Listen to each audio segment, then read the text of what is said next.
Bonjour à toutes et à tous. Très heureux avec Thibaut de modérer cette session intitulée Pédagogie et recherche, le point. Donc là, ça veut bien dire ce que ça veut dire, hein, le point.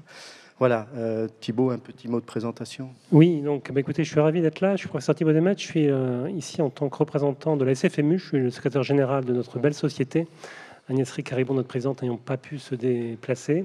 On a souhaité vraiment, à l'invitation du CESU de Christine, d'être présent. C'était très important pour nous et on est ravis voilà, d'être là. Et voilà, on l'a vu à travers les différentes sessions de la journée aussi, de présenter les travaux qui sont réalisés par les différentes commissions de la SFMU. On a vu le travail sur les ARM, on a vu la French, voilà, tout ce travail. C'est une célébration aussi d'être ici et de mettre en exergue et en valeur tous ces travaux. Voilà, deux temps dans cette session plénière. Un premier temps dédié à des recherches que vous avez sur le programme. On rappellera aux communicants qu'ils auront 15 minutes. Sinon, 15 minutes 5, on sort le matériel nécessaire. Voilà, et puis nous aurons 5 minutes avec la salle, voilà, et puis nous alternerons. Et puis une deuxième session, alors là, avec des présentations qui concourent au prix du chercheur d'or. Voilà, alors ça sera 10 minutes, voilà, et 5 minutes avec la salle. Et à la fin de ces 3 communications concourant au chercheur d'or, nous remettrons, en tout cas, nous annoncerons quel est le candidat qui a obtenu ce prix, sachant que ce prix sera donné demain matin. C'est hyper connu, ça. On annonce la puis comme ça, le lendemain, on est obligé de rester. Voilà. Bon, et donc, une session que Thibaut va commencer à inaugurer à travers le premier communicant. Oui, une première intervention, et je remercie vraiment Laurent Boisdon d'être là aujourd'hui. Laurent Boisdon, tout le monde l'associe effectivement, bien sûr, à Simulphone, donc il va nous parler, bien sûr, de simulation en régulation. On t'écoute pour une quinzaine de minutes. Merci beaucoup.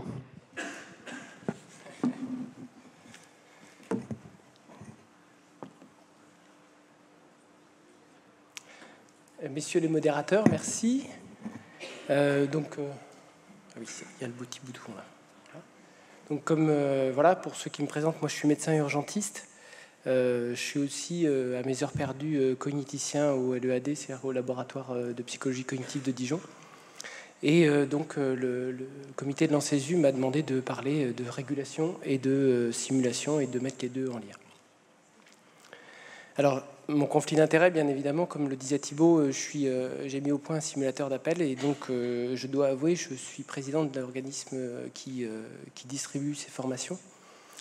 C'est un engagement personnel et c'est surtout en fait qui m'a permis de mener à bien ce doctorat et surtout de rencontrer des gens formidables qui m'ont aidé et qui ont fait grandir le projet et moi-même. Et en ça, je me suis assez enrichi humainement.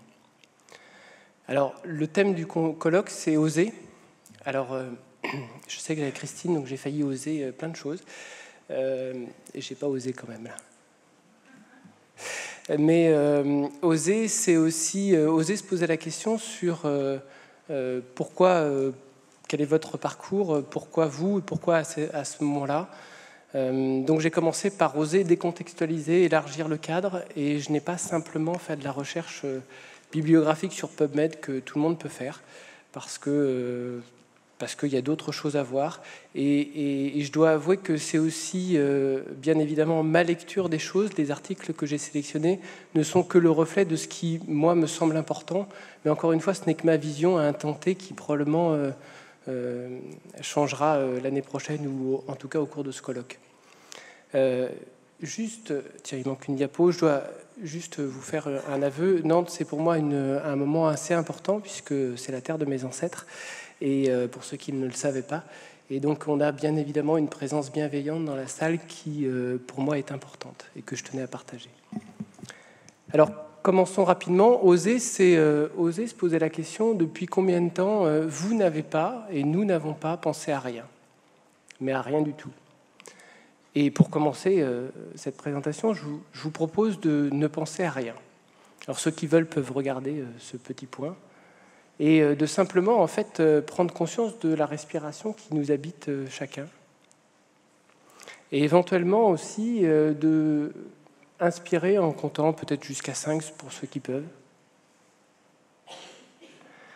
Et d'expirer aussi en comptant jusqu'à 5. Ce tout petit exercice que vous faites pendant 5 minutes, en fait, il devrait être enseigné tout le temps. On devrait le faire nous-mêmes, à chaque fois qu'on rentre en régulation. On devrait le faire à peu près 3 fois par jour, voire 4 fois par jour. On devrait l'enseigner à nos patients, on devrait l'enseigner à l'éducation nationale, on devrait le faire faire à nos apprenants. Parce que ce tout petit exercice qu'on appelle la cohérence cardiaque, de 5 minutes, 5 secondes inspire, 5 secondes expire, voilà comment on le vend, il permet de diminuer la fréquence cardiaque de 20 points, et de manière persistante. Il permet aussi de diminuer l'échelle de l'anxiété. On a une jolie étude qui la montre. Et il permet aussi de diminuer la sécrétion de cortisol pendant 4 heures. Alors si moi je commence ma journée de régulation en ayant diminué ma quantité de cortisol dans les 4 prochaines heures, je serai forcément moins stressé et plus à même d'écouter mes patients. Pour l'avoir fait encore, ne serait-ce que lundi dernier, j'ai fait passer une patiente de 100 à 80 et j'ai pu donc diagnostiquer que ce n'était pas une embolie pulmonaire. Donc voilà, osons aussi des choses un petit peu étranges, comme faire ça en régulation, ça marche du tonnerre, je peux vous l'assurer.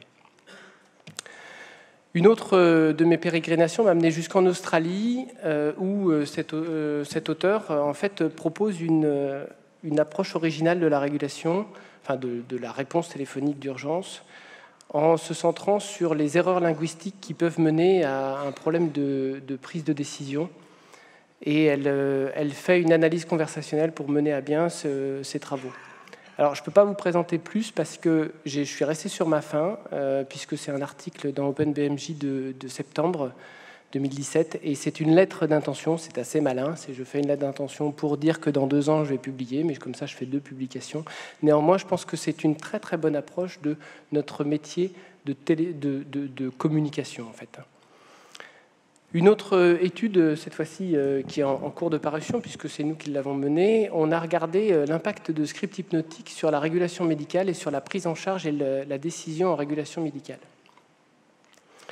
Je vous le donne en mille, bien évidemment, que ça impacte les soins que vous formulez en régulation médicale, ça impacte sur les douleurs thoraciques, dont la moitié n'en sont bien évidemment pas, en particulier à partir de minuit, puisque ça diminue l'angoisse, ça l'a déjà montré.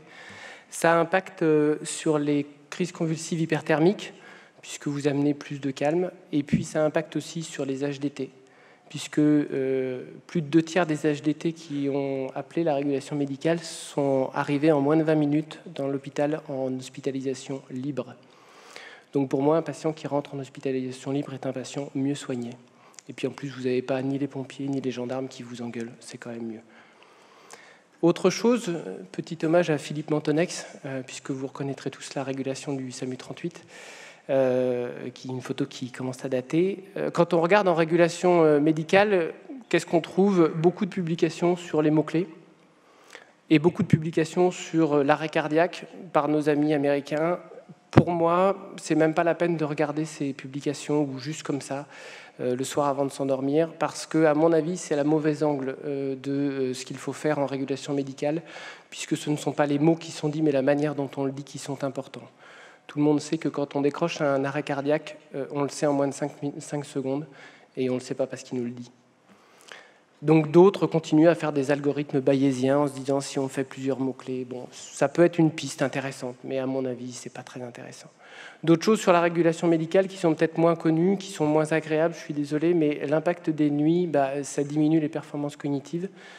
Et puis, bien évidemment, ça mène son lot de problématiques de santé dont je voudrais échanger puisque c'est moins agréable. Si on décontextualise la régulation médicale, c'est quoi? C'est comme je le disais, c'est en fait 95% de communication. Et donc je suis allé regarder en communication et ce qui existait, mon regard s'est arrêté sur les travaux de Uri Hasson, que j'ai trouvé extrêmement intelligent. Donc, avant Christine, il a mis les sujets dans un IRM fonctionnel. Et puis il a regardé ce que ça faisait quand il regardait le bon, la brute et le truand. Il a regardé sur le plan géographique du cerveau et sur le plan temporel. Et il a montré que les sujets synchronisaient à la fois géographiquement et temporellement leurs hémisphères cérébraux. Donc il a continué, il leur a fait écouter un son, et avant le son, l'état de repos, en fait, toutes les ondes ne sont pas synchronisées. Dès que les auditeurs entendent le même son, c'est ce que vous venez de faire, tous vos cerveaux viennent de se synchroniser à la fois dans le temps et dans l'espace. Donc il a refait cette étude, bien sûr, pour vérifier sur le temps et l'espace que c'était correct. Donc il a continué son idée, il a fait regarder à un narrateur un film, et alors il a changé, il a fait Sherlock, là, cette fois-ci, c'est un anglo-saxon, il lui a demandé de narrer sous IRM fonctionnel ce qu'il a vu, il a enregistré, et il l'a fait entendre à un groupe d'auditeurs. Et chose intéressante, c'est que le narrateur et les auditeurs synchronisent à la fois dans le temps et leurs espaces leur cerveau. Donc ce que moi j'essaye de vous transmettre dans mon cerveau, j'ai a priori cet outil fabuleux qu'est la voix humaine et l'outil vecteur de notre synchronisation cérébrale. Moi ça me laisse ça, je trouve ça sympa. Alors il a continué ses expériences, il s'est demandé si ce n'était pas simplement l'outil linguistique qui faisait ça. Donc il a traduit cette narration en russe et il a fait écouter ça à des russophones. Ces russophones, ils activent, à part les neurones de l'audition, ce qu'on comprend, et les neurones moteurs liés à l'audition, activent exactement les mêmes zones au même moment. Et il a fait un dernier truc, alors moi j'ai beaucoup aimé parce que ça fait très mauvais garçon, et ça j'aime ça. Il a fait regarder à deux groupes une séquence où un homme appelle son ami en disant « T'as pas vu ma femme ?» Et juste avant de rentrer dans la pièce, au groupe A, il dit « La femme est infidèle », et au groupe B, il dit « Le mari est jaloux ». Juste ça. Et ça amène une différence en termes de synchronisation. Enfin, les deux groupes sont synchronisés entre eux, mais les deux groupes se synchronisent différemment, comprennent les choses de manière différente. C'est-à-dire qu'en fait, l'information identique, elle est liée au contexte que vous avez eu avant, à la préactivation. C'est-à-dire que si vous regardez BFM TV ou Arte, vous comprenez l'information différemment. Si on vous dit « un tel est un connard » quand il va vous parler, vous le comprenez différemment. Donc la préactivation joue un rôle important dans les informations qu'on comprend et qu'on connaît. Et à d'autres articles, je pense que cet auteur sera très intéressant dans les projets qu'on mène. J'envisage de le contacter rapidement.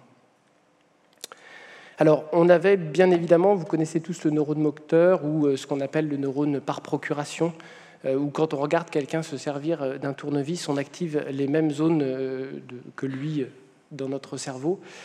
La plupart des revues qui existent actuellement en psycho montrent que l'impact du contexte avant est très important et votre état émotionnel impacte ce neurone moteur et que donc, a priori, dans quelques années, on devrait avoir pas mal d'études qui sortent sur cet impact environnemental et émotionnel de nos apprenants. Reste à faire. Une jolie étude qui, moi, pareil, a retenu mon attention, qui pose question aussi dans nos enseignements, c'est l'état de repos actif augmente la fixation des connaissances et la récupération mémoire, active le cortex préfrontal et le cingulaire antérieur. Et ça aussi, ça me pose question, l'état de repos actif de 15 minutes. Et ce qui est très, très étrange en imagerie fonctionnelle, c'est qu'on retrouve les mêmes activations dans l'état méditatif et l'état hypnotique. Ce qui, moi, ne me choque pas, parce que quand vous regardez votre enfant qui rentre de l'école et qui rejoue avec ses Playmobil sa journée, puisque c'est ce qu'il fait, à un moment, il va se regarder comme ça en hauteur, il va partir un peu dans ses rêves. En fait, il range la maison.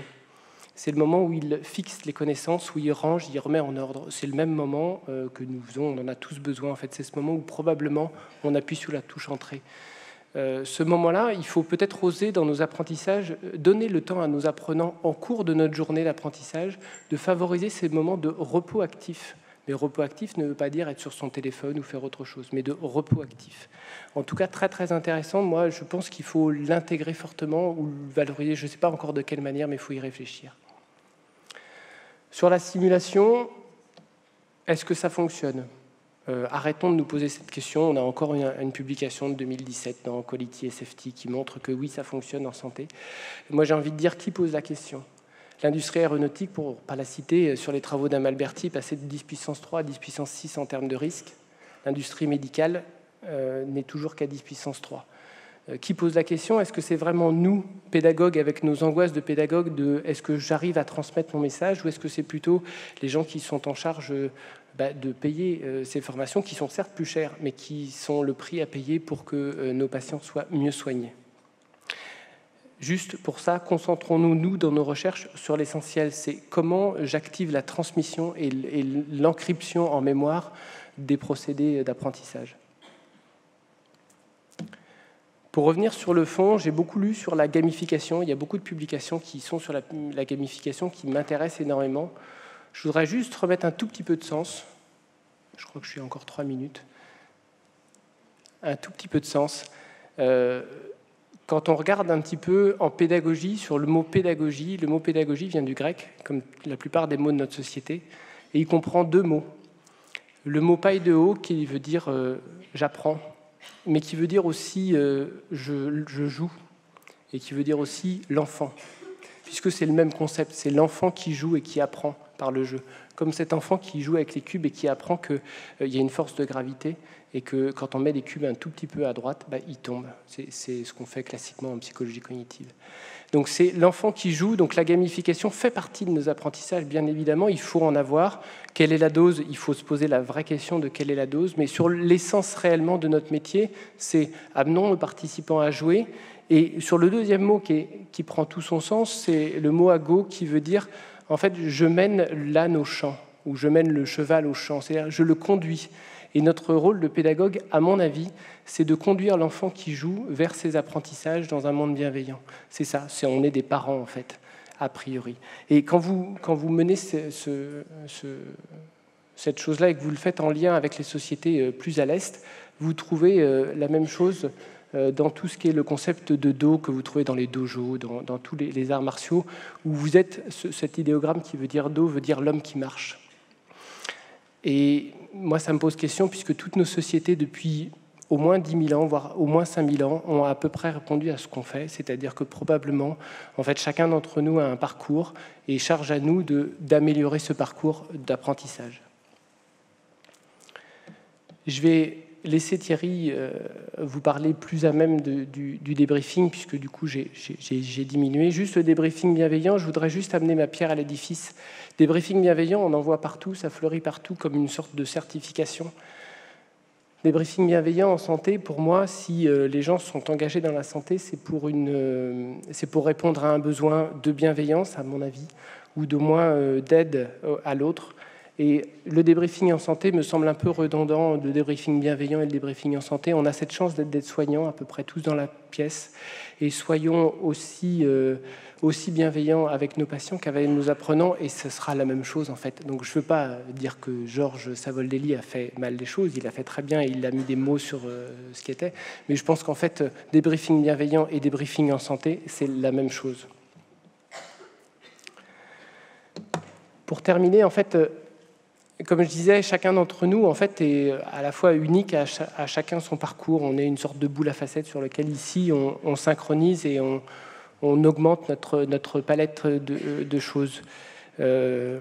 Chacun, en fait, pour transmettre son message, doit le faire avec passion et, je dirais, soyons passionnés et nous serons passionnants dans nos apprentissages. Ne le faisons pas pour satisfaire un ego, parce que comme dans les soins, l'ego dans la pédagogie, à mon avis, n'a aucune place. Et ça, c'est notre travail personnel à faire. Acceptons, le plus dur, à mon avis, c'est d'accepter la différence de schéma cognitif chez nos apprenants. Parce que plus on acceptera leurs différences, plus on progressera et on se nourrira en fait de leurs différences. Et en fait, pour terminer mon propos, je voudrais simplement dire que soyons aussi compassionnels avec nos patients qu'avec nos stagiaires. Je vous remercie.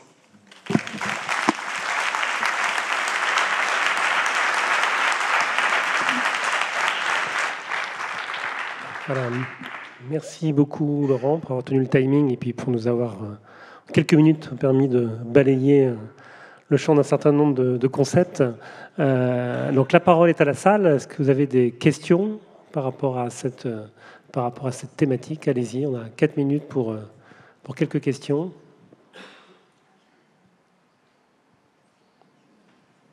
Oui. S'il vous plaît, micro. Micro arrive. Merci bien. Bonjour, Leclerc de Belgique. Que répondriez-vous à la question sur votre dernière image, l'erreur et le prix à payer? Et la question est, qui paye le prix? La victime ou l'intervenant? Que répondriez-vous à ça?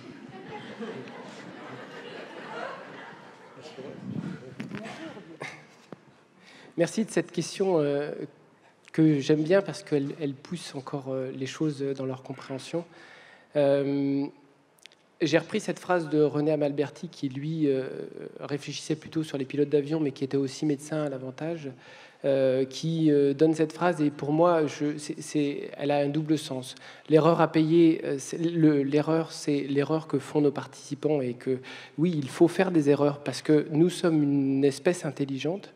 Maintenant, pour répondre plus précisément à votre question, pour l'instant, je pense que ce sont les patients et les soignants qui payent le prix de leurs erreurs. Il faudra transformer ce prix-là en prix économique pour soulager, à mon avis, le fait qu'on perde des soignants actuellement. Dans notre milieu, dans notre belle profession de médecine d'urgence, on en perd beaucoup, et qu'on perd des patients. Mais ça, charge à nous, soignants, de rappeler que les patients meurent chaque jour de décès évitables. Rien que sur un hôpital comme le CHU de Dijon, si on transpose les chiffres de 2000 du rapport américain sur l'erreur humaine, on peut estimer que sur un tout petit CHU, 100 patients par an pourraient éviter de mourir. Ce qui fait à peu près 10 000 patients pourraient simplement éviter de mourir sur une erreur de communication. C'est tout ce que je veux dire.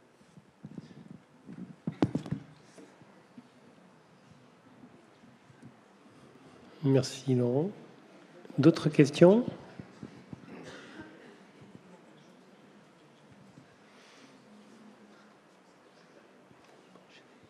Bon, écoutez, on va compter remercier, et puis on va enchaîner. Oui, avec Thierry Sécheresse du Centre hospitalier Métropole Savoie.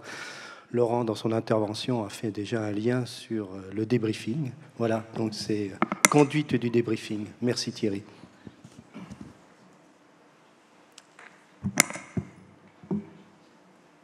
Bien, merci, et merci au comité scientifique, aux organisateurs, de me permettre de partager avec vous quelques éléments, quelques questionnements autour de cette chose qui semble un peu importante en simulation. Alors on va parler tout de suite de simulation pleine échelle en santé dans un objectif d'apprentissage. Débriefing, oui, conduite du débriefing. Où en est-on aujourd'hui? Alors, pas de conflit d'intérêts. Alors, où en est-on? Comment on conduit le débriefing? Est-ce qu'il y a des choses? Alors, si on regarde un petit peu la littérature, il y a eu 7 revues de la littérature et méta-analyses récentes, là, depuis quelques années, qui sont posées la question, bon, alors, débriefing, ça semble être quelque chose d'important, donc quel est le meilleur moyen de le faire? Alors, heureusement, il y a une certaine congruence entre ces études, et si on veut résumer tout ça, puisque là c'est totalement illisible, si on veut résumer tout ça, on peut le résumer en 4 points. Premièrement, le débriefing est quelque chose d'important dans le processus d'apprentissage en simulation en santé. Deuxièmement, tout le monde est à peu près d'accord pour dire que la vidéo c'est très bien, sauf que on n'a pas réussi à prouver sa supériorité. Troisièmement, méthode multiple de débriefing. Effectivement, au jour d'aujourd'hui, on a à peu près 27 méthodologies de débriefing décrites en simulation en santé.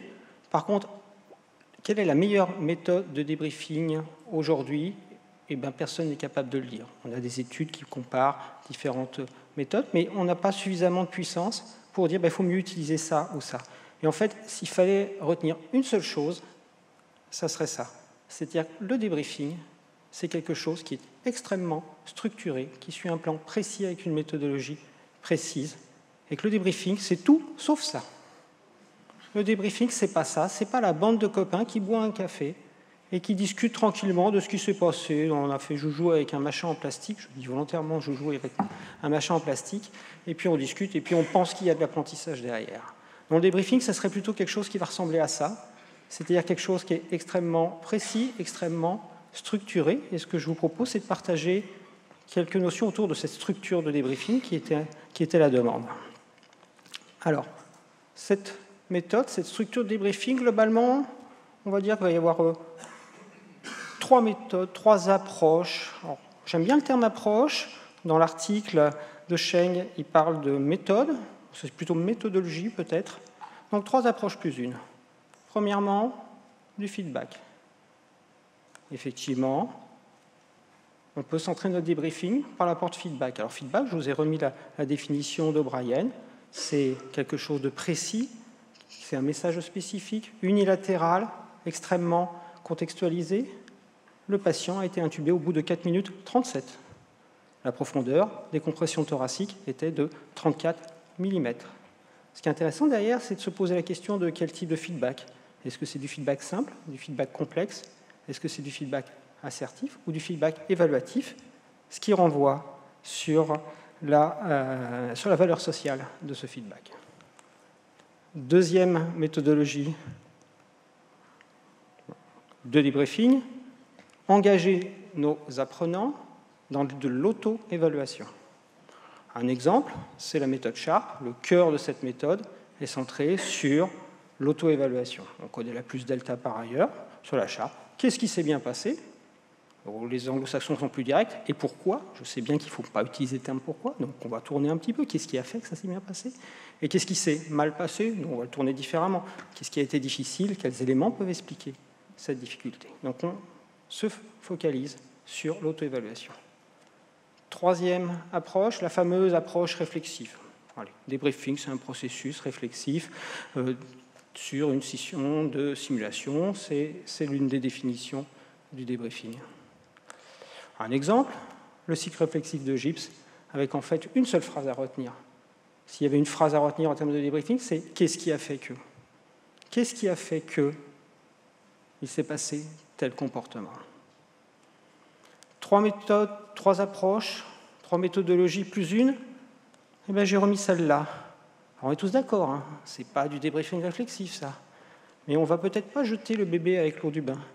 Dans certains cas, dans certaines situations, un apport didactique pendant le débriefing, si la problématique de comportement est liée à un problème de connaissance, il ne faut pas l'oublier. Il ne faut pas l'oublier. Alors, si le débriefing, c'est que ça, c'est qu'on s'est trompé de méthode pédagogique. Mais dans certains cas, l'apport didactique, on verra que finalement, c'est peut-être intéressant.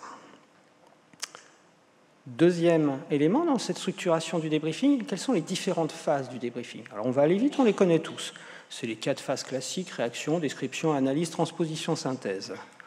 La phase de réaction, c'est dans tous les articles, c'est partout. On ne sait pas trop quoi en faire, ça. Bon, il y a ces notions un peu générales de purge émotionnelle.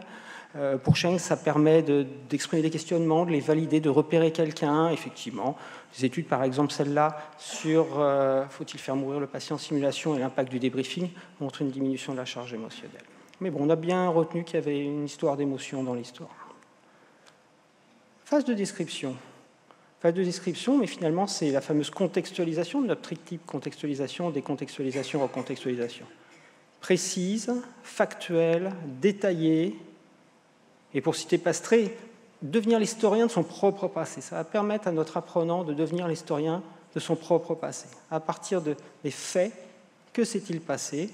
Puisque la phase suivante, la phase d'analyse, va permettre, à partir des observables précis, les résultats, des actions, des choses que je peux observer. La saturation, l'oxygène est remonté de 82% à 98% en 4 minutes 34. Il y a une action observable. Notre apprenant a mis en place un masque de concentration en oxygène à 15 litres minute.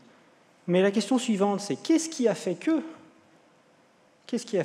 notre apprenant a mis en place ce masque de concentration? Ça, au départ, on s'interdit en tant que formateur de l'inférer, d'essayer de se dire mais qu'est-ce qu'il a dans la tête? Il va falloir aller le chercher, l'expliciter, le valider, ne jamais oublier de le valider lorsque c'est correct, et le déconstruire pour le reconstruire, permettant de modifier nos schémas de pensée qui vont permettre de modifier les actions, modifier le comportement, qui, soit dit en passant, est le but ultime de toute formation.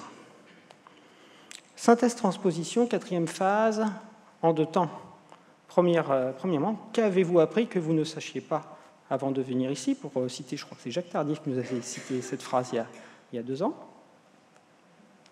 c'est redoutable cette phase, hein. C'est un feedback sur la qualité de votre journée, la qualité de votre débriefing. Et puis la deuxième phase, la phase de transposition. On recontextualise de la salle de simulation, de la salle de débriefing à la vie réelle. Qu'allez-vous mettre en pratique dans votre activité? Alors, l'organisation, la structuration du débriefing, elle va dépendre de l'utilisation de ces phases. Donc effectivement, Sawyer nous décrit un certain nombre de méthodologies de débriefing. En voici 6. Globalement, il en existe à peu près 26-27 au jour d'aujourd'hui. Et si on s'intéresse à nos 4 phases, est-ce qu'elles existent partout? Les réactions, finalement, elles ne sont pas décrites partout. La description, non plus. Par contre, la phase d'analyse et la phase de transposition-synthèse, oui. Alors on peut s'intéresser après de comment est structuré notre débriefing, avec un exemple d'un modèle qu'on pourrait appeler intégratif, qui est le modèle PEARLS. Le modèle PEARLS, 4 phases, réaction, description, analyse, synthèse. L'intérêt de cette méthodologie, plus que le modèle d'ailleurs, cette méthodologie, c'est 2 éléments. C'est premièrement, il faut préciser l'objectif. De quoi va-t-on parler dans cette phase d'analyse? Ça passe par des phrases « Je vous propose de nous intéresser pendant 10 minutes au leadership. Je vous propose de parler pendant un quart d'heure de la prise en charge médicale technique de l'application du protocole dans cette situation. » Bref, de créer quelque part un modèle mental partagé entre tous nos apprenants sur cette situation, sur cet objectif, sur cet élément qu'on va discuter. Et puis deuxièmement, ça va être de choisir une stratégie. En tant que formateur, c'est quelle stratégie je vais choisir par rapport à un certain nombre d'éléments, de variables. Est-ce que je vais apporter des informations? Est-ce que je vais faire de l'auto-évaluation? Est-ce que je vais faire de l'analyse réflexive? Ce qui va permettre de faire le lien avec le niveau de facilitation. Le niveau de facilitation qui avait été décrit par Dismuke, qui a été repris par Sheng récemment, sur globalement un extrême, le débriefing qui va être centré sur le formateur, et à l'autre extrême, un débriefing qui va être centré sur l'apprenant. Alors on peut faire un tableau, je vous renvoie sur l'article de Sheng. Alors le débriefing centré sur le formateur, qu'est-ce qu'on va retenir d'un point de vue général? C'est un débriefing extrêmement directif, avec un formateur qui va être extrêmement présent, qui va diriger ce débriefing. Et à l'inverse, un débriefing centré sur l'apprenant. Le fameux formateur est un facilitateur, plutôt réflexif peut-être. La question, c'est comment on va choisir, comment on va évoluer en fait sur ce continuum entre d'un côté ce débriefing directif versus ce débriefing réflexif. Alors quelques résultats de travaux qu'on mène avec le LARAC de Grenoble sur justement débriefing directif versus débriefing réflexif en fonction d'un certain nombre de typologies d'apprenants. Alors nos apprenants, c'est quoi? D'un côté, on a des apprenants novices. Apprenants novices, c'est quoi? C'est des étudiants infirmiers 4e semestre. Et de l'autre côté, on a des apprenants experts. C'est quoi nos apprenants experts? Ce sont des équipes pluriprofessionnelles de services d'urgence. Alors, pour résumer, il y a 3 résultats intéressants. Si on mesure les connaissances sur cette diapo, groupe contrôle, pas de débriefing. Ça, c'est intéressant, ça. Simulation sans débriefing, il y a apprentissage. Petit p, statistiquement significatif. Donc la simple situation de simulation sans débriefing permet quand même de l'apprentissage. Quand on réfléchit, on a nos apprenants qui sont en situation, qui prennent en charge un patient dans cette session de simulation, qui leur renvoie un certain nombre de feedbacks. Et en fait, par approche behavioriste, oui, je mets de l'oxygène, la saturation augmente. J'ai appris que l'oxygène permettait d'améliorer la saturation de mon patient. Deuxièmement, on va s'intéresser à nos apprenants novices. Et on va, sur nos résultats, on s'aperçoit que le fait du type de débriefing va être signifiant et extrêmement intéressant, signifiant dans le sens du débriefing directif. C'est-à-dire que chez nos apprenants novices, on a un meilleur apprentissage sur nos connaissances avec un débriefing beaucoup plus directif que réflexif. Troisième résultat, pour nos apprenants experts, pas de différence. Qu'on fasse du débriefing versus du réflexif, pas de différence. Exactement le même résultat sur une autre variable qui est le sentiment d'auto-efficacité. Simulation sans débriefing améliore le sentiment d'auto-efficacité, ce qui est logique du fait de la prédominance de la première cause de sentiment d'efficacité, qui est l'expérience active de maîtrise. Débriefing directif, plus efficace que le débriefing réflexif chez les novices, pas de différence chez les experts. Troisièmement, en termes de performance chez les experts, mesures pré-test, post-test en simulation sur des mesures de compétences techniques, qualité de la prise en charge d'un arrêt cardiaque sur 42 items, pas de différence en fonction du type. Donc la conclusion de tout ça sur la structuration du débriefing. Quel cap je vais suivre en conduisant mon débriefing? Comme si j'étais sur le BLM, on est à Nantes, on se doit de parler du BLM. Débriefing, le cœur et l'âme d'une session de simulation, la phrase de Marc Lustral, bien sûr, reste valable. Il existe de multiples méthodologies pour structurer ce débriefing. Le problème, c'est qu'au jour d'aujourd'hui, les données empiriques, les études sont relativement peu contributives. S'il y avait une seule chose à retenir, c'est que le débriefing il doit être structuré, ce qu'on a appelé, nous, explicitement structuré, en fonction de 4 éléments. 4 éléments qui est quelle structure j'utilise, par quelle phase je fasse, dans chaque phase, quelle approche je choisis, notamment la phase d'analyse, et quel est mon niveau de facilitation, qui va dépendre d'un certain nombre de variables. Bon, finalement, la conclusion, elle est simple, il n'y a pas une façon de faire un débriefing, c'est la bonne approche dans le débriefing, pour le bon objectif et pour le bon apprenant. Finalement, on revient un petit peu à nos bases. Merci.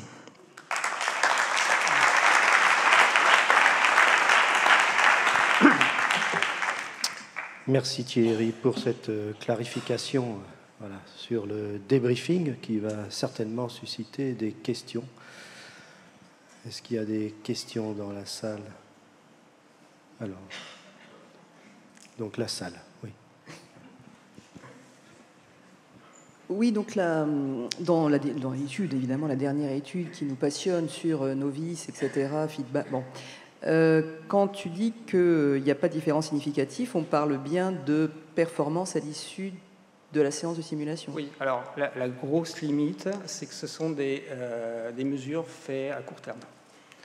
D'accord, donc on n'a pas mesuré, pour l'instant, le transfert en situation... Oui, on est dans du niveau de calculatrice, on est dans de l'apprentissage, dans des procédures.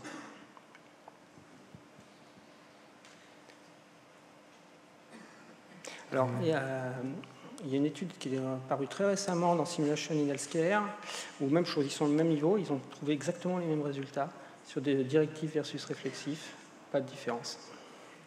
Et avec une notion de temps, c'est-à-dire... Non, sur du court terme aussi. Parce qu'en fait, toute la question, c'est interroger le raisonnement ou pas interroger le raisonnement, et voir si en interrogeant le raisonnement, on a un maintien à terme.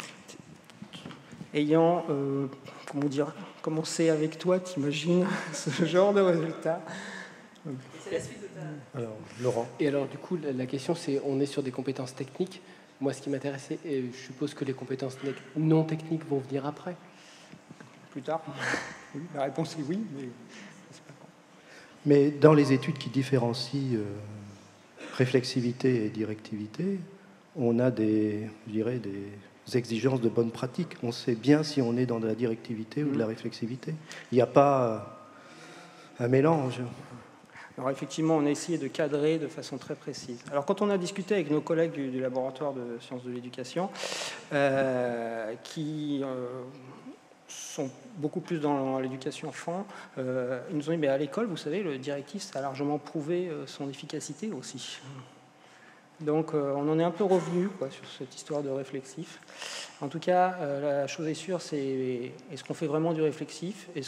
Où va-t-on dans le réflexif? Il y avait des études du ZEBO qui avaient été publiées, qui étaient extrêmement intéressantes, où ils ont mesuré le niveau de réflexivité des apprenants sur du débriefing post-simulation, sur globalement un niveau de 1 à 5 de mémoire, et sur un débriefing réflexif bien fait par des formateurs formés, on atteignait péniblement le niveau 3, jamais la partie 4 et 5. Plus on était le groupe, plus on était dans le réflexif. Donc la question, oui, c'est quoi le réflexif et comment on le fait? Bien. S'il n'y a pas d'autres questions pour Thierry, nous le remercions beaucoup pour cette intervention.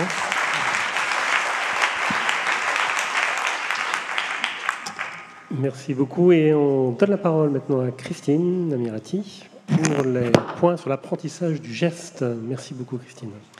Merci beaucoup et merci effectivement Thibaut de représenter la SFMU, notre société savante dans ce colloque. On y tenait effectivement beaucoup et c'est très gentil d'être là. Donc le point sur l'apprentissage du geste et d'emblée je vous propose trois grands moments. Un, les pistes de réflexion qui sont issues des neurosciences et finalement ça va faire le lien avec ce qu'a dit au tout début Laurent. Les pistes de réflexion qui viennent d'ailleurs et on viendra d'où, et puis quelques pistes d'apprentissage. Alors, je me permets de refaire un peu le point sur les mémoires. Je vais être un peu, pour les puristes, peut-être un peu brut de coffre, mais je pense qu'il est important qu'on fasse un peu le point ensemble sur ces mémoires dont on parle à chaque fois. Je rappellerai juste qu'on peut dire grossièrement, et j'insiste encore, pardon pour les puristes, qu'il y a une mémoire qui est une mémoire perceptive avec les informations sensorielles, une mémoire sémantique qui correspond à tout ce qui est organisation du monde, Marignan 1515, l'organisation en réseau.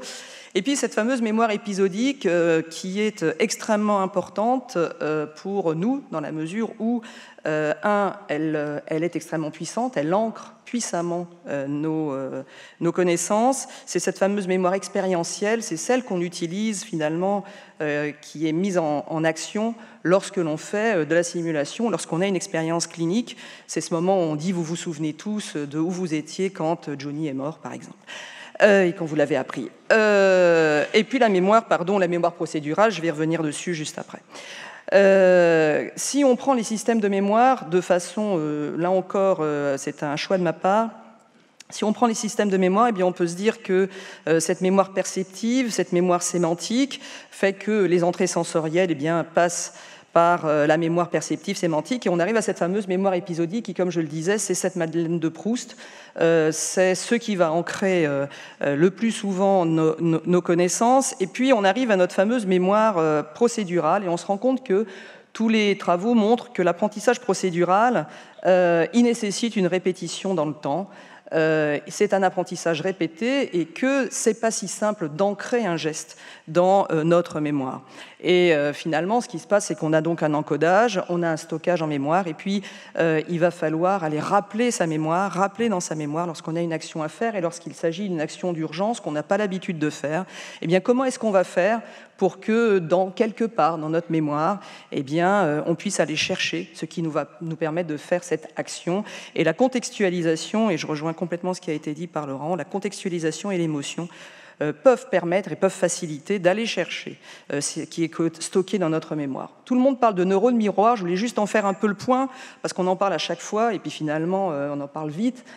Juste pour rappeler ces travaux qui ont, certains disent que c'est les travaux les plus importants des 10 dernières années, qui montrent que finalement, au départ c'était avec des singes, qui montraient que quand il y avait une observation d'un geste, eh bien, il y avait des zones qui s'activaient sur le plan cérébral et qui étaient les mêmes que ce geste soit fait ou que ce geste soit observé, et ça n'était pas spécifique à une espèce. Et en fait, quand on a vu ça chez l'homme, donc les travaux de Parme ont montré que le processus d'imitation chez l'homme, eh bien, finalement, ça se passait de la même façon. Il y avait une entrée visuelle ou auditive, et par la pensée, je rejoins l'idée de l'audition dont tu parlais tout à l'heure, eh bien, on avait une activation au niveau pariétal, et que cette activation au niveau pariétal faisait que finalement dans notre cerveau on était en train de s'imaginer le geste, même si on entendait le bruit qui correspondait au geste. Et donc si l'on reprend ça, eh bien, ça signifie qu'on a à ce moment-là une activation au niveau de notre cortex prémoteur, c'est ce que tu disais tout à l'heure sur l'anticipation par rapport à, donc quand on entend, quand on voit quelque chose, eh bien, on a déjà au niveau de notre cortex prémoteur, eh bien, on est en train d'anticiper le mouvement qui est en train de se faire ou qui va se faire.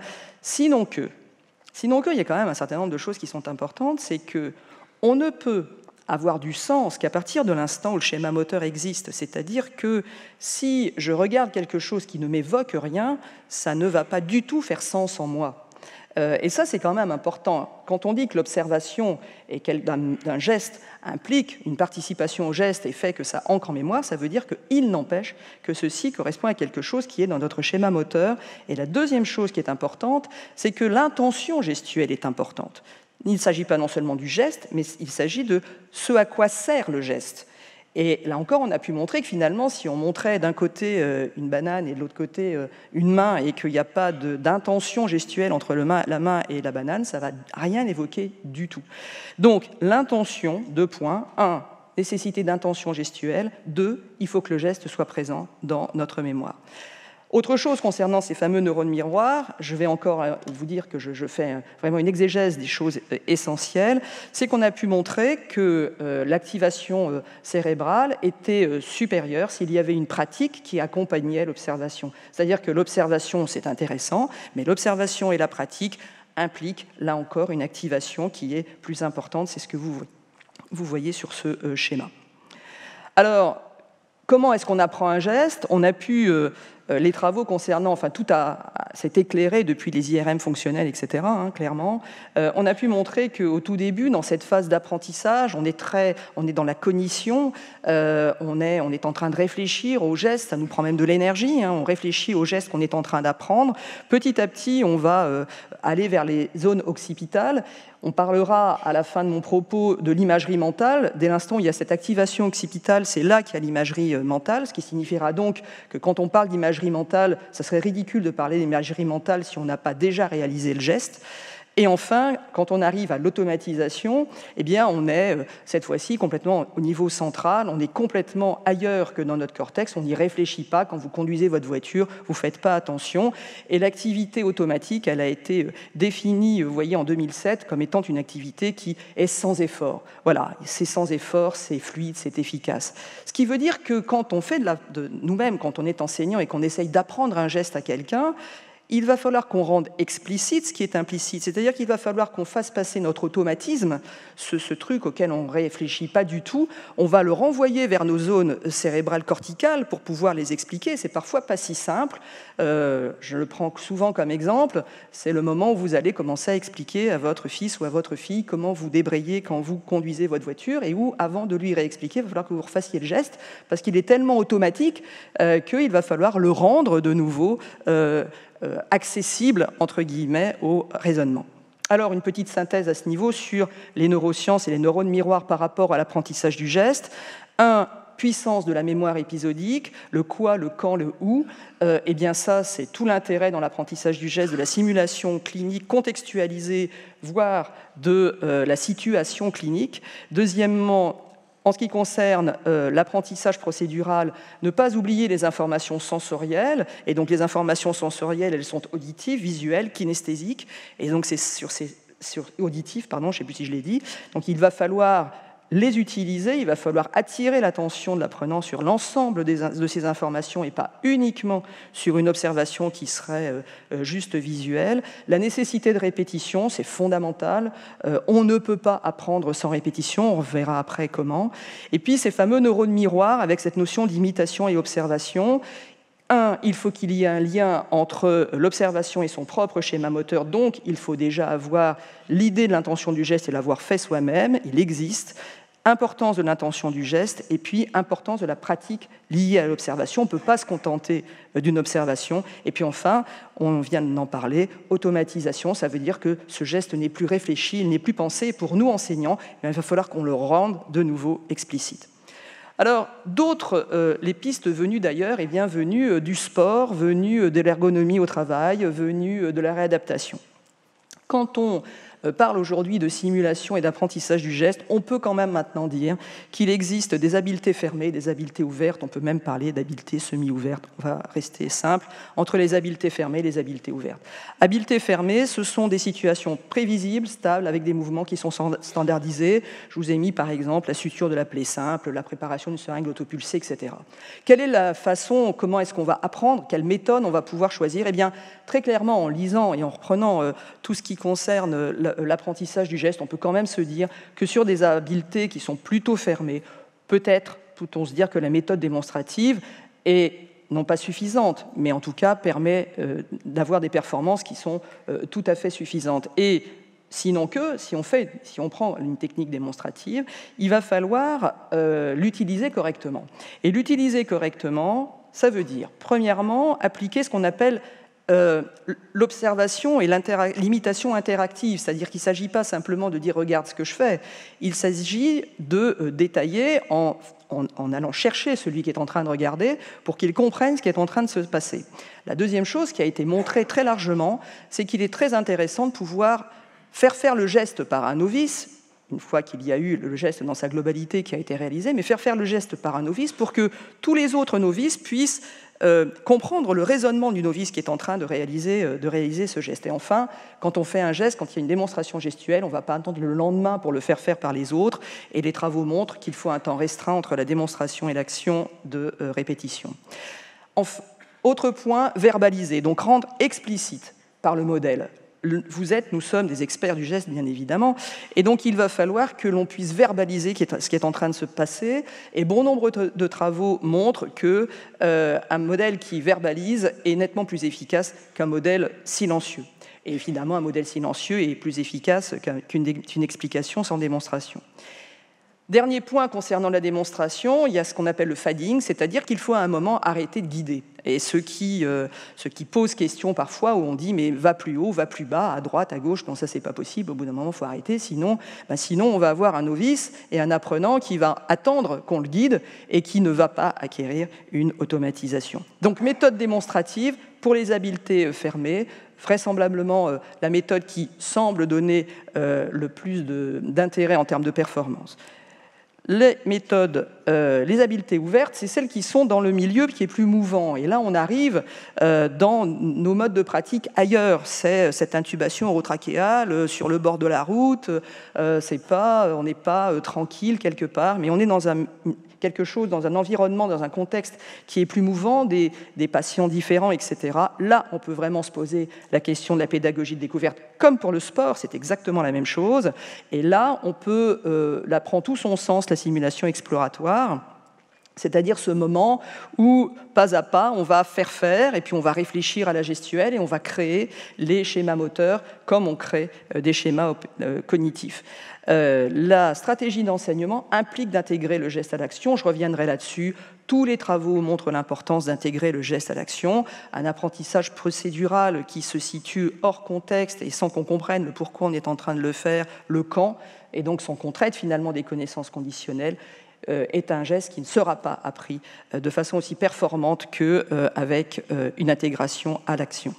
Et enfin, ça veut donc dire que pour un certain nombre d'habiletés, vous connaissez le fait d'apprendre un geste en interrogeant le raisonnement, séquence d'apprentissage que bon nombre de CESU mettent en place, sinon que ce que je suis en train de vous dire, et c'est moi qui vous le dis, c'est que oui, mais pas à chaque fois, et que vous voyez que pour des habiletés fermées, eh bien, on n'a sans doute pas intérêt à utiliser systématiquement une pédagogie de découverte.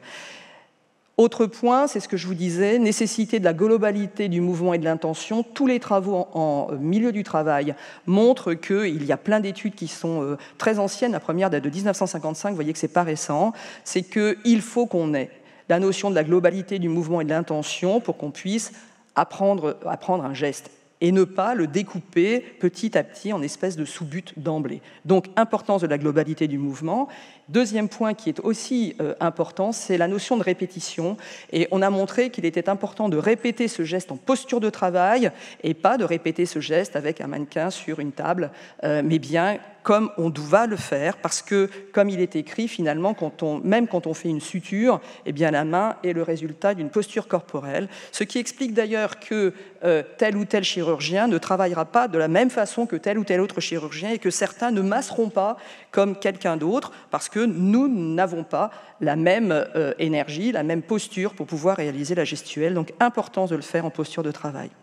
Importance en ce sens de la simulation hybride, importance des mannequins parcellaires qui nous permettent d'apprendre le geste tout en prenant en charge le patient. Alors on va dire que c'est super parce que on prend le patient dans sa globalité, mais au-delà de ça, quand on va aspirer, ne serait-ce que réaliser une aspiration odotrachéale, à quel moment je regarde le malade, à quel moment je regarde ce que je suis en train de faire, et donc je suis en train d'apprendre mon geste, non seulement en prenant bien évidemment en charge le patient, mais aussi parce que ça va me permettre d'avoir une posture physique, de savoir quand je lâche le regard et quand je reprends le regard de mon malade pour pouvoir réaliser le geste avec performance.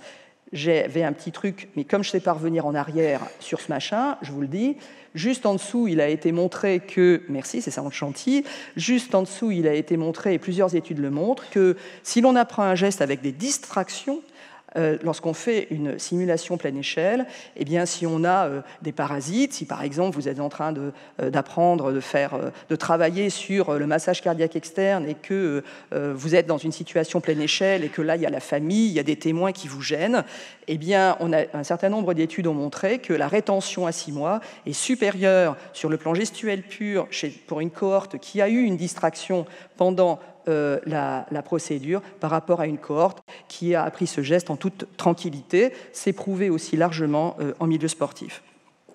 Alors, simulation procédurale, on sait, et on s'en était déjà exprimé, donc je vais être brève là-dessus. Premièrement, importance de la variabilité de la tâche à reproduire. Quand on fait une répétition gestuelle, on doit pouvoir la faire avec des simulateurs différents, dans des postures différentes, varier les situations d'apprentissage, c'est extrêmement important. Si on reste à chaque fois sur une situation qui est la même, eh bien on crée une stéréotypie, on ne crée pas un schéma opératoire moteur qui sera l'invariant finalement par rapport à la gestuelle.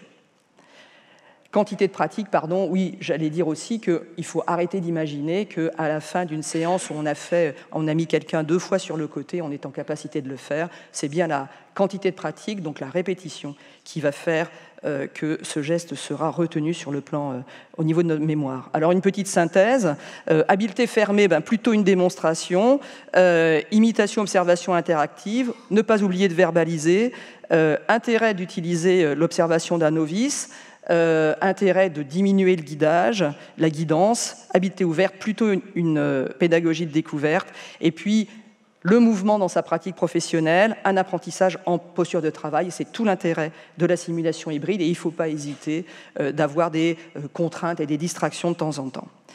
Pour finir, la place de la vidéo dans l'apprentissage procédural. Alors là, ça va me faire mal, mais je vais être obligé de le dire.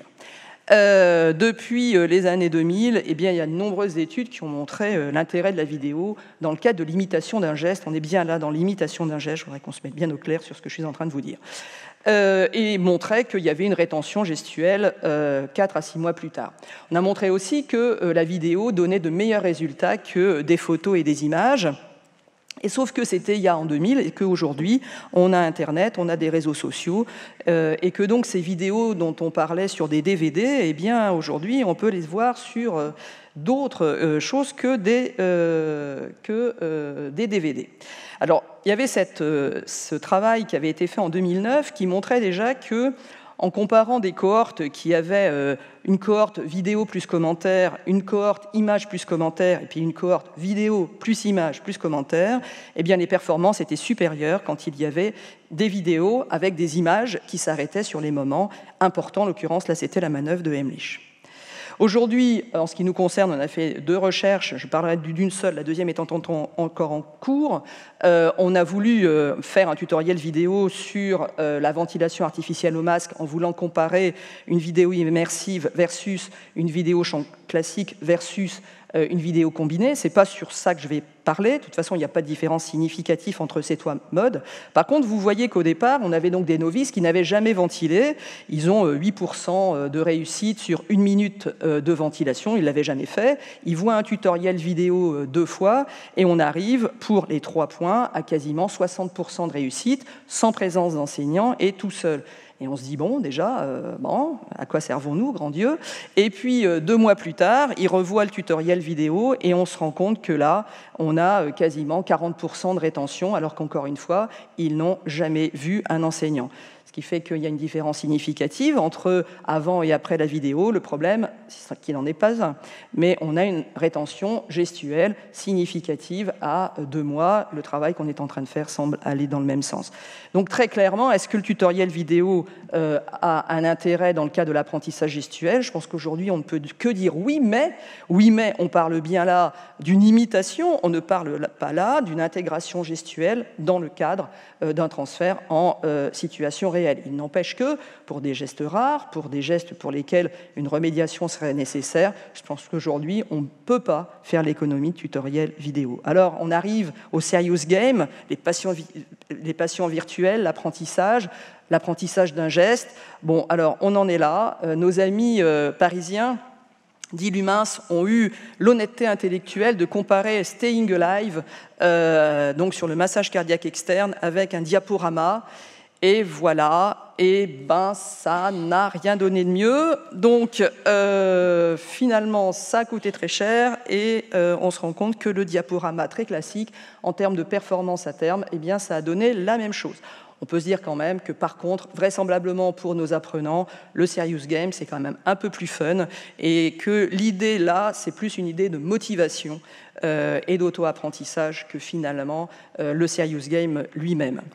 Enfin, l'imagerie motrice et l'apprentissage gestuel, j'en parlais, c'est ce moment où on se représente ce qui va se passer. C'est la fameuse patrouille de France qui est en train, mais je ne sais plus qui a dit ce matin que un chirurgien ou un médecin, c'est pas la patrouille de France, c'est vrai. Il n'empêche qu'en termes d'image mentale, eh bien, les sportifs réfléchissent aux gestes qu'ils vont faire et le simple fait de réfléchir mentalement au geste qui va être fait augmente la performance. Ça a été largement montré, mais on sait que l'observation ne suffit pas et un certain nombre de travaux, en chirurgie en particulier, montrent qu'il faut que l'imagerie mentale, ce moment où on réfléchit au geste que l'on va faire, eh bien, doit être placé entre deux moment où l'on pratique réellement le geste. Donc il n'est pas question de dire aujourd'hui que l'imagerie mentale remplacera la pratique gestuelle. Et comme je le disais, de toute façon, il faut que ce geste soit déjà pratiqué, puisque l'imagerie mentale, on est donc au niveau occipital. Petite synthèse, et j'en terminerai par là. La vidéo et les images, eh bien, oui, la vidéo, clairement, ça permet au moins de maintenir les performances gestuelles. Ce qui est dynamique est supérieur à ce qui est statique. Quand on fait des images statiques, il faut que ce soit sur les points saillants. Le tutoriel vidéo, il y a un intérêt dans l'apprentissage. Il ne remplacera pas l'apprentissage présentiel, mais c'est un plus qu'il faut absolument utiliser. On est bien dans l'imitation. Là encore, ça ne veut pas dire qu'on est en capacité de le transférer en situation réelle. Geste et serious game, c'est au moins égal au présentiel, intérêt dans la motivation, et puis l'imagerie mentale, ce sont sur des gestes déjà effectués. Puis je ne pouvais pas terminer là, je ne pouvais pas terminer chez Jules Verne sans dire et sans avoir une application de cet apprentissage procédural. Et donc je voulais vous parler de la simulation procédurale au service d'une première mondiale amiénoise, où en fait les chirurgiens qui sont à votre gauche sont en train de concevoir un geste chirurgical pour un enfant atteint de scoliose pour lequel il fallait mettre une tige que vous voyez à droite et de façon robotisée et d'essayer de faire en sorte que cette intervention qui était extrêmement lourde puisse se faire beaucoup plus rapidement grâce au robot. Eh bien, ils ont découvert le geste, ils ont conçu le geste, ils ont fait des essais-erreurs avec, on voit sur la troisième image, la reconstitution en 3D du torse de l'enfant avec les vertèbres, etc., pour pouvoir s'entraîner sur cette reconstitution issue du scanner. Et puis une fois que par découverte, par essai-erreur, ils ont conçu leur geste, mais ils ont répété en équipe. Ils ont d'abord répété tout seuls, puis répété en équipe, et finalement, ils l'ont réussi pour de vrai. C'est ça qu'on souhaite, c'est qu'on puisse apprendre sur le plan procédural en prenant en compte ce qui aujourd'hui ne fait plus trop débat en termes d'apprentissage. Donc la démonstration, oui, la pédagogie découverte, oui, mais savoir l'utiliser, utiliser les tutoriels. Et je pense que dans 5 ans, on parlera peut-être d'hologrammes et d'autres choses, mais il y a une chose qui est sûre, c'est que pour l'instant, le pédagogue n'est pas encore remplacé.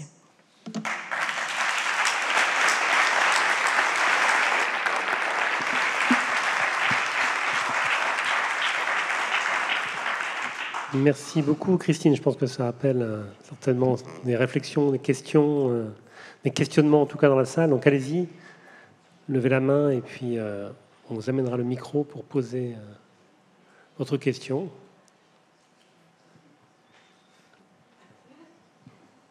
Laurent, commence. Ah. Désolé. Du coup, ça soulève une question, puisque tous les tutoriels vidéo, on en a un peu partout, qui sont moins contrôlés. Peut-être qu'on a, je ne sais pas si on a des études, mais quel est au moins ton avis sur finalement l'auto-apprentissage de découverte guidée? C'est-à-dire, pour expliquer, on dit aux étudiants, ben voilà, dans 15 jours, on va travailler sur telle technique, préparer le cours, entre guillemets, vous-même, puisque du coup, là, on a un investissement donc, émotionnel, et chaque étudiant, maintenant, a accès à un certain nombre de médias sur lesquels il peut justement amener une sorte de jugement, et après, le pédagogue sert en contrôle toujours sur cette idée de parcours. Merci.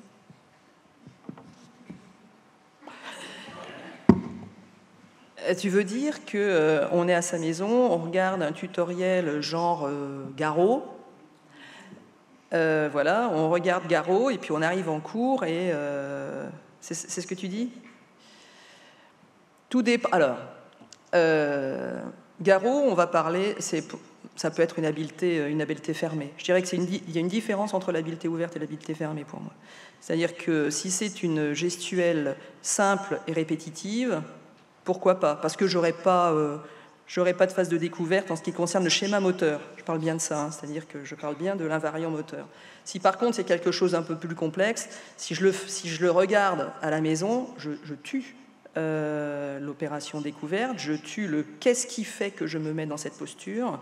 Et là, je pense que c'est pas une bonne idée. Je vois beaucoup plus le tutoriel, mais il faut faire des études là-dessus. Hein. Je dis ça, c'est au doigt mouillé. Hein. Je vois plus le tutoriel comme étant une synthèse. Les travaux qu'on est en train de faire sur le Garot prouvent l'importance du tutoriel en synthèse, l'importance du tutoriel en remédiation à la maison. Donc je le vois plus en synthèse qu'avant, parce que sinon ça veut dire venez au cours en l'ayant appris, et puis on va voir, quoi. Et je trouve que là, on n'est plus complètement dans la contextualisation, dans tout ce qui est connaissance conditionnelle. Voilà. Mais c'est encore une fois, c'est un avis non prouvé. Ok. Pas d'autres questions? Très bien. Merci beaucoup encore, Christine, et merci beaucoup à nos 3 intervenants.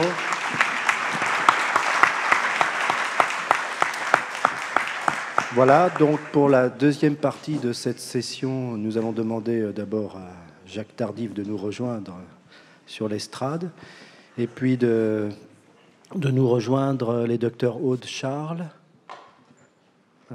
docteur Cédric Dame, et puis le docteur Marie-Annie Kidou.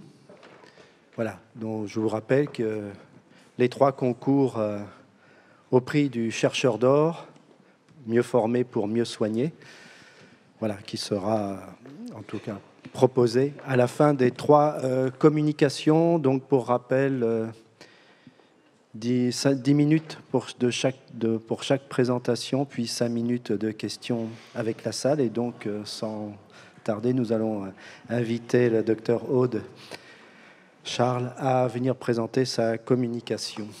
Merci.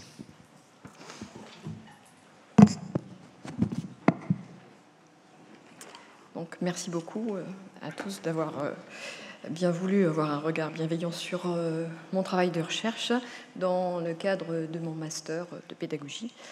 Je voulais voir un petit peu quelles étaient les émotions des médecins dans la pratique préhospitalière de la médecine d'urgence. Et donc la pratique préhospitalière est un volet quand même relativement spécifique de la médecine d'urgence. Ah, il faut peut-être que j'avance les trucs là. Ça marche comment? J'ai oublié de dire qu'il y avait le... Non, ça marche comment? Ah oui, voilà. Donc, j'ai pas de conflit d'intérêt. Hein. Et donc, évidemment, voilà.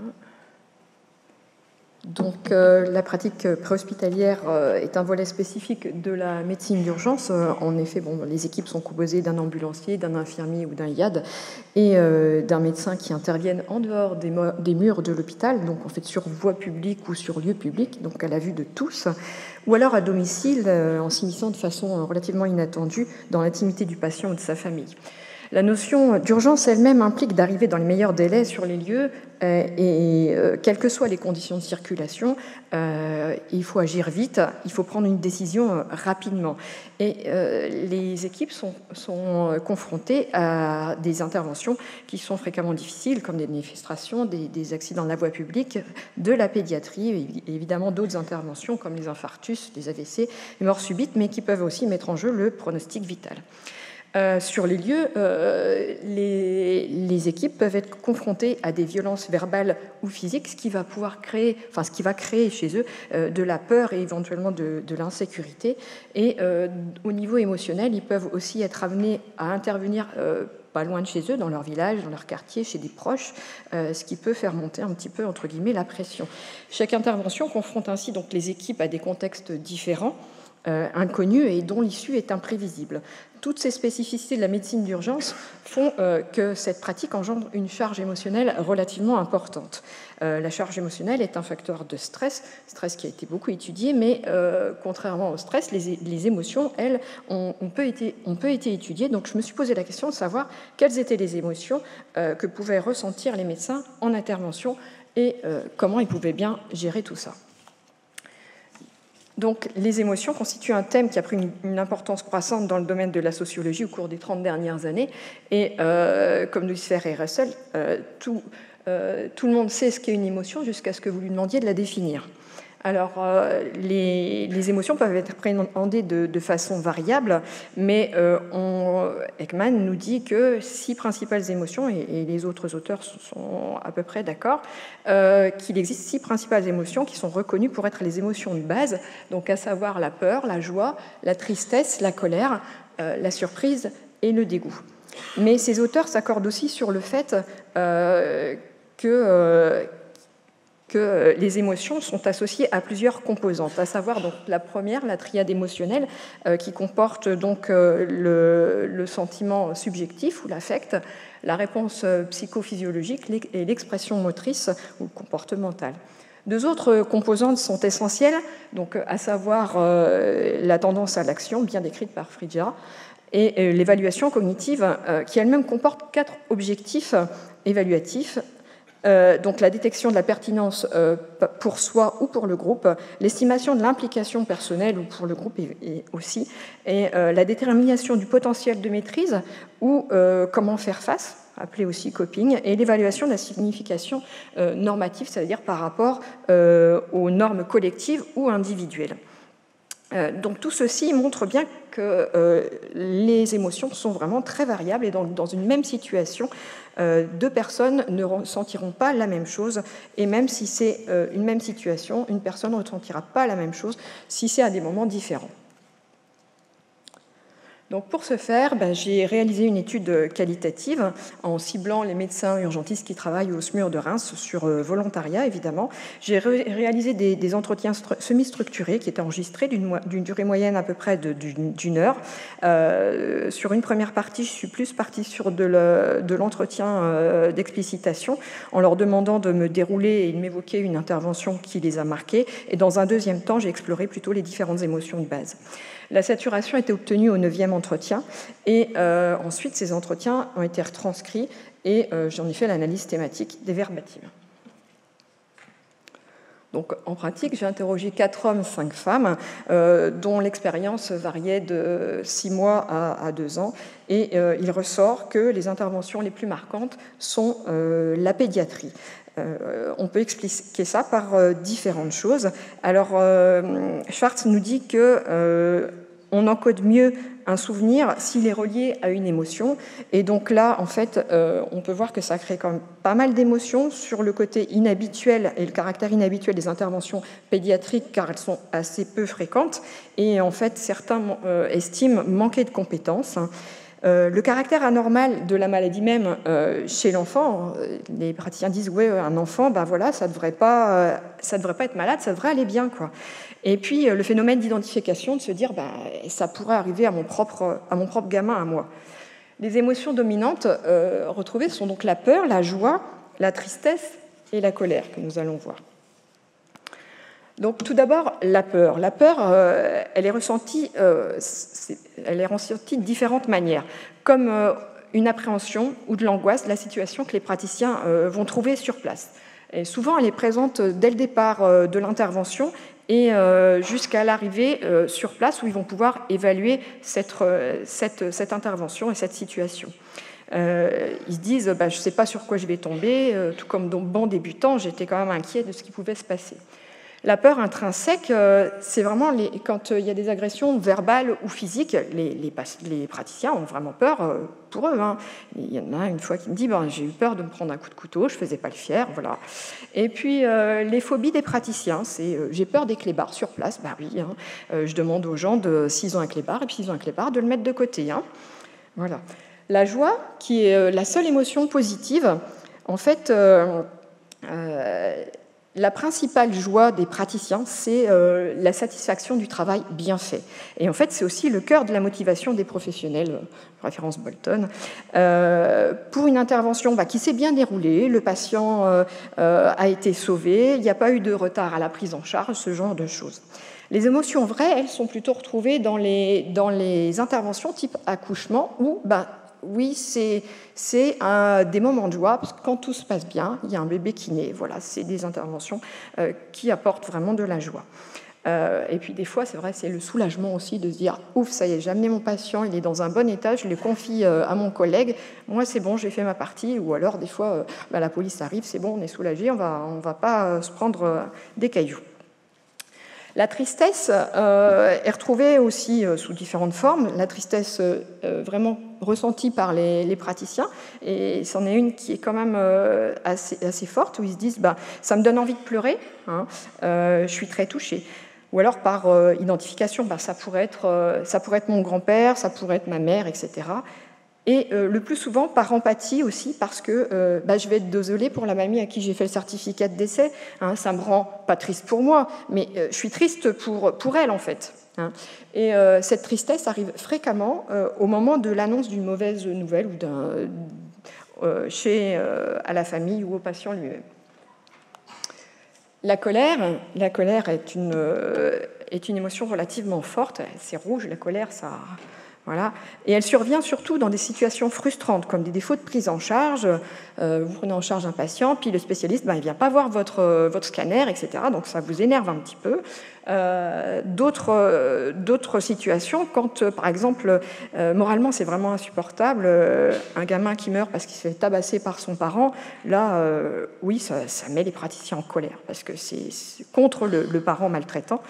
Ça peut être aussi déclenché par des manques de respect, alors par manque de respect des patients vis-à-vis des praticiens, ou alors par des comportements inadaptés, comme des gens qui vont aller filmer les interventions et puis qui vont aller mettre ça avec leur smartphone sur les réseaux sociaux.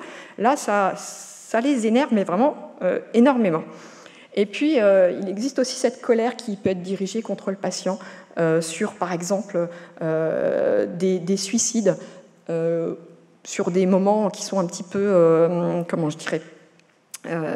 forts dans la vie. Par exemple, un papa qui se suicide le jour de la fête des pères, ça, vraiment, les praticiens, ça les met en colère, ça.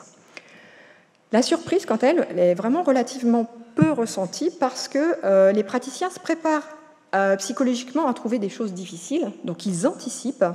Et vraiment, ils sont surpris sur des situations qu'ils n'ont pas imaginées ou alors qui ne sont pas attendues. Un patient qui se met en arrêt alors que, franchement, il n'y avait pas de raison. Ils sont surpris. Voilà. Pareil, pour le dégoût, on parlait tout à l'heure de normes. Donc, pour tout à chacun, une hématémèse, une plaie, voilà, c'est quelque chose qui peut apporter du dégoût. Mais nous, dans notre profession de médecin, c'est quelque chose qu'on voit au quotidien et c'est pas ce genre de choses qui va nous provoquer du dégoût, mais plutôt des découvertes de cadavres avec des odeurs vraiment super nauséabondes, avec des appartements qui vont être insalubres et vraiment très... Enfin, vous arrivez, vous dites « je vais pas m'asseoir là, quoi ». Et puis, le dégoût peut être provoqué aussi avec des visions d'horreur. Il y a vraiment des choses insupportables, hein, quelqu'un qui se fait exploser sur un train, ou alors vraiment le dégoût cognitif moral, hein, de la situation elle-même. Ouais, cette situation-là, elle est vraiment écœurante. Du coup, qu'est-ce qu'ils font, ces praticiens, pour gérer ces émotions? Alors, souvent, c'est de l'anticipation, hein, pour les interventions, pour arriver à les maîtriser. Quand ils vont arriver, ils vont se concentrer sur les actes techniques et ils vont entrer rapidement dans l'action pour faire abstraction de tout ce qui se passe autour. Il va y avoir aussi une distanciation qui va se faire à différents niveaux, mise en place d'une carapace, d'un rempart, voilà. et un abandon des émotions. Ils ont... Oui. Oui. Et aussi une sensation de déshumanisation qui est interprétée par Manus pas comme un moyen de défense. Donc, et les médecins contrôlent et répriment leurs émotions. Donc le médecin, en tant que responsable du patient et de l'équipe, se censure émotionnellement afin de rester et d'être professionnel. J'essaie de me dépêcher. Donc en fait, j'ai repéré un comportement émotionnel, c'est-à-dire qu'ils partent, ils appréhendent et ils essaient d'anticiper au maximum la situation. Sur les lieux, ils évaluent rapidement la situation. Ils abandonnent leur émotion en disant quand j'arrive, je mets l'émotion à la porte et puis je la récupère en sortant. Ils se font une carapace. Rapidement, ils entrent dans l'action, ils se focalisent sur les gestes techniques et sur l'action, et ils récupèrent les émotions à la fin de la prise en charge, à savoir, soit la prise en charge elle est terminée quand on a fini les gestes techniques, soit c'est vraiment à la fin de l'intervention. Et en post-intervention, ils vont évacuer ces émotions en se lavant les mains, en mangeant un morceau, etc. Et puis tout le reste, ils vont les mettre en mémoire dans une case. Donc, il faut, dans ce processus émotionnel, il faut tenir compte de la culture, en fait, qui joue un rôle central. Elle renvoie à la notion d'éthos d'Aristote, qui signifie culture émotionnelle, et en fait, qui va être un système de croyances, de valeurs et de normes, d'habitude en rapport avec les émotions spécifiques à chaque communauté et chaque groupe social. Donc, dans notre groupe médical, les réactions émotionnelles sont souvent considérées comme professionnellement indésirables et non conformes aux normes de la profession. Et, voilà. Et donc, les médecins, en tant que leaders, ils doivent gérer leurs émotions et il faut nécessairement qu'ils en aient conscience. Ils doivent anticiper les situations susceptibles de mettre en péril l'équilibre d'un collègue, faire face et gérer les émotions du patient et des spectateurs. Et ces émotions, non gérées ou mal contrôlées, peuvent conduire à des comportements irrationnels et avoir de graves conséquences pour tous les participants. Donc, d'où l'intérêt de développer ce qu'on appelle l'intelligence émotionnelle, qui est une aptitude liée aux émotions. C'est donc la capacité à identifier les émotions, la capacité à comprendre les émotions et la capacité à utiliser ces émotions. Donc les quelques limites, c'est qu'il faut souligner quand même que c'est un travail rétrospectif basé sur les discours des praticiens qui ont vécu leurs interventions et qui ils racontent ce qu'ils en ont retenu et ce qu'ils en ont remodelé. Et donc nous avons ce biais cognitif de la mémoire émotionnelle qui fait qu'on retient mieux les infos qu'on a enregistrées quand on y a prêté une certaine attention, et donc c'est l'hypothèse de la focalisation de l'attention. Nous avons également perdu toute la partie non verbale des émotions en utilisant que les retranscriptions. Par exemple, on a perdu les expressions faciales, la gestuelle, la prosodie, qui est la modulation du ton de la voix dans un langage parlé. Et vraiment, tout ça s'est retrouvé dans tous les entretiens. Pour conclure, je vous dirais que pour les urgentistes, face à la charge émotionnelle importante qu'engendre la pratique préhospitalière, il est nécessaire d'avoir conscience de ces émotions et d'en tenir compte pour leur prise en charge afin de les maîtriser. Et je vous donne quelques petites citations de mes collègues. Je pense qu'on n'est pas tous égaux vis-à-vis de l'émotion. Le but d'être conscient de ces émotions, c'est d'anticiper, de développer les moyens, de ne pas se laisser déborder, de rester maître de ces moyens autant que possible. Et quelque chose qui me semblait très intéressant, c'est qu'un mauvais smuriste, me dit un collègue, je pense que c'est un smuriste qui se laisse déborder par ses émotions, en tout cas qui n'est pas capable de percevoir qu'il est dans une émotion qui le handicape. Et ça, à mon sens, c'est un écueil à éviter. Et donc, je pense qu'il faut vraiment qu'on se penche sur l'intelligence émotionnelle à développer au cours de la formation initiale et continue. Je vous remercie.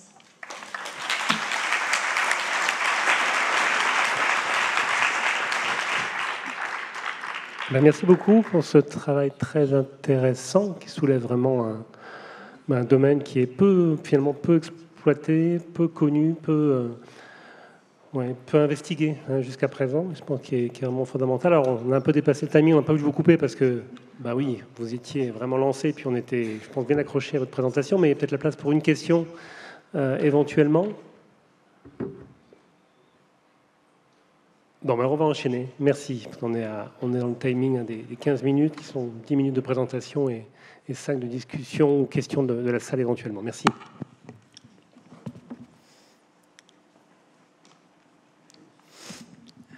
Donc, on va donner la parole au deuxième orateur, qui va nous parler de la prise de décision du témoin d'un arrêt cardiaque inopiné simulé sur la voie publique, étude en caméra cachée. Docteur Dame, vous voyez, je vous fais gagner déjà 30 secondes puisque ce ne sera pas comptabilisé dans le timing de votre présentation. Voilà, je vous donne la parole. Merci. Ok, bah écoutez, je vous remercie. Je remercie le jury pour me donner la parole sur ce sujet. Donc, chers collègues, donc je vais vous présenter donc, cette étude dont l'objet est la prise de décision du témoin d'un arrêt cardiaque, avec la particularité d'avoir utilisé une caméra cachée. C'est un travail qui a été fait en relation avec le CHU, le CESU, et puis le laboratoire de sciences d'éducation de Rouen. Donc il n'y a pas de conflit d'intérêts. Donc la question de recherche, c'était initialement d'identifier les particularités du raisonnement des témoins d'une situation d'urgence médicale simulée. Alors le contexte que l'on connaît tous, c'est 50 000 décès par an, les arrêts cardiaques. Les témoins. Alors les témoins sont présents dans 65% des cas. Il y a des petits astérix partout, il y a un bémol, vous comprendrez après. Ça se passe sur la voie publique dans 12% des cas. La réanimation immédiate, d'après le registre REAC par les témoins, se fait dans 53% des cas. Et par contre, les défibrillateurs sont utilisés dans seulement 3% des cas, sachant qu'ils sont souvent à proximité. Et puis, en termes de formation, il y a à peu près 600 000 personnes formées par an, ce qui laisse une marge de progression si on veut former même la moitié de la population française. Alors, les constats. Alors, au cours des formations, globalement, et puis Christine en a reparlé, les gestes sont globalement correctement réalisés. La prise de décision est plus difficile. Vous voyez, la première étape Alors ça, c'est pas ma caméra cachée, vous avez bien compris. Il y a une fuite. Et puis, il revient. En fait, le problème de l'humour, c'est que pour que ça soit efficace, ça repousse sur une situation réelle. Et il revient, et puis ensuite, là, lui, il va s'attacher à réaliser les gestes qui lui semblent les plus adaptés. Alors, au SAMU, nous, qu'est-ce qu'on constate? C'est que, globalement, les gestes de survie sont débutés de manière exceptionnelle avant l'appel, probablement liés au stress, au manque d'expérience, et puis il y a de nombreux facteurs de contingence qui ont été listés au cours de nouveau de ce colloque. D'où l'importance de guider par téléphone.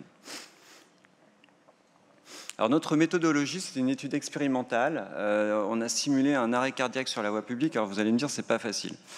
Donc on avait un acteur et une actrice, Virginie qui est dans la salle, qui ont été grimés. Pour éviter qu'on leur fracture les côtes en cas de massage cardiaque, on avait moulé un plastron de sécurité.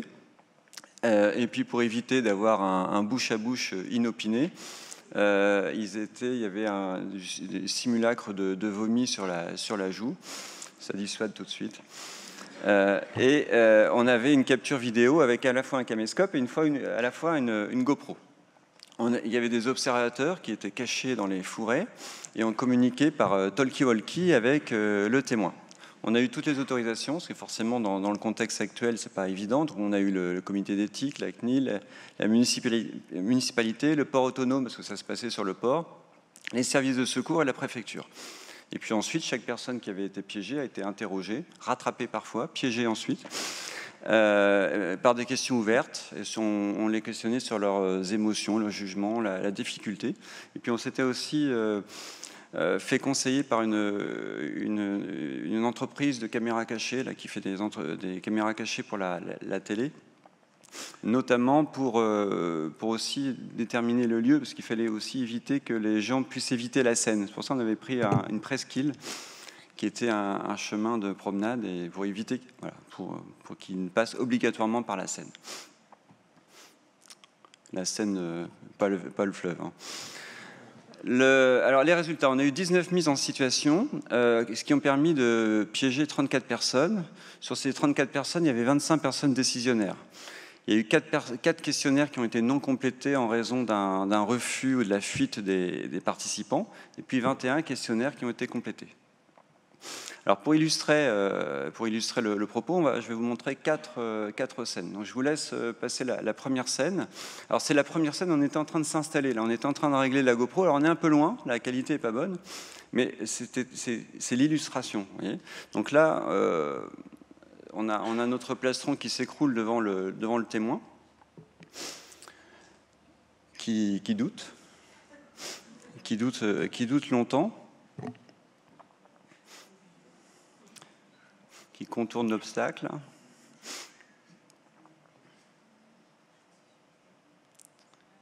Il y a souvent cette petite notion de méfiance qu'on revoit. Vous voyez, il touche. Alors, on n'avait pas enregistré le son, mais ensuite, le témoin nous rapportait ce qui a été dit.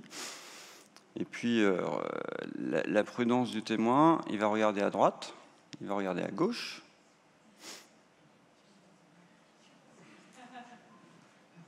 Il regarde à droite, et puis il regarde à gauche. Et vous voyez, imaginez que ce témoin, il n'a toujours pas appelé les secours. Hein. Et en fait, bon, il revérifie. C'est volontaire, je laisse la scène, parce que ça paraît long pour nous, régulateurs ou smuristes, et il repart. Voilà. Alors, on a été un peu scotché, c'était le premier, donc là, pas d'appel. Hein. Donc c'est pour ça que le bémol, vous voyez, sur la première diapo, quand on dit qu'il y a un témoin présent, il faut que c'est le témoin qui appelle qui est présent. Vous pouvez passer la deuxième, s'il vous plaît. Donc là, cette fois-ci, alors ça va nous rassurer, ça. Donc là, on a mis un autre témoin. Ah non, là, ça ne va pas nous rassurer tout à fait. C'est l'autre. Je ne vous ai pas dit, pour le premier, c'était un juriste. Parce que je l'ai rattrapé, et puis pour lui, c'était une fuite en avant. Il avait oui, non, alors ça, c'est les côtés positifs. Nos témoins ne se sont pas fait voler leur portable. En fait, il n'a pas de portable, lui. Et il pensait que ce patient était en arrêt cardiaque. Hein, parce qu'avec le plastron, comme ça protège, ça empêchait tout mouvement respiratoire. Et avec la cyanose, pour lui, il ne respirait pas. Mais par contre, vous voyez, la BLS, il fait quelque chose. Il a la sensation de faire quelque chose. Mais aucun ne commencera un massage cardiaque. Alors que plusieurs ont dit qu'ils pensaient qu'il était en arrêt cardiaque.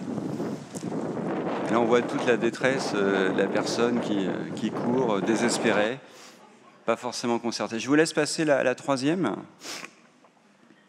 Alors, ça va nous rassurer, parce que ces deux jeunes femmes sont infirmières. Vous voyez, quand on dit que finalement,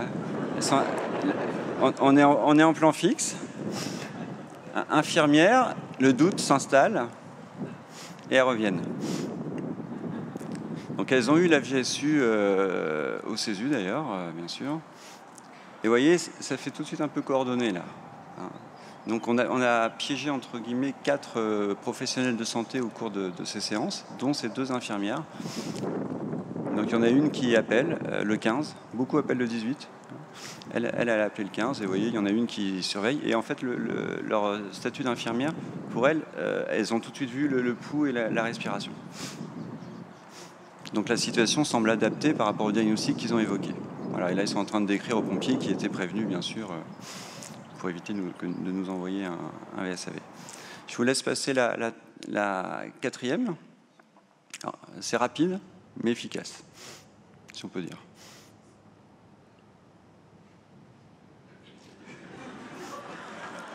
Et là, il ne revient pas. Donc voilà, ça c'est le deuxième point positif. Vous voyez, je vous ai dit, ils ne se sont pas fait voler leur portable. Et le deuxième point positif, ils ne se sont pas fait rouler dessus.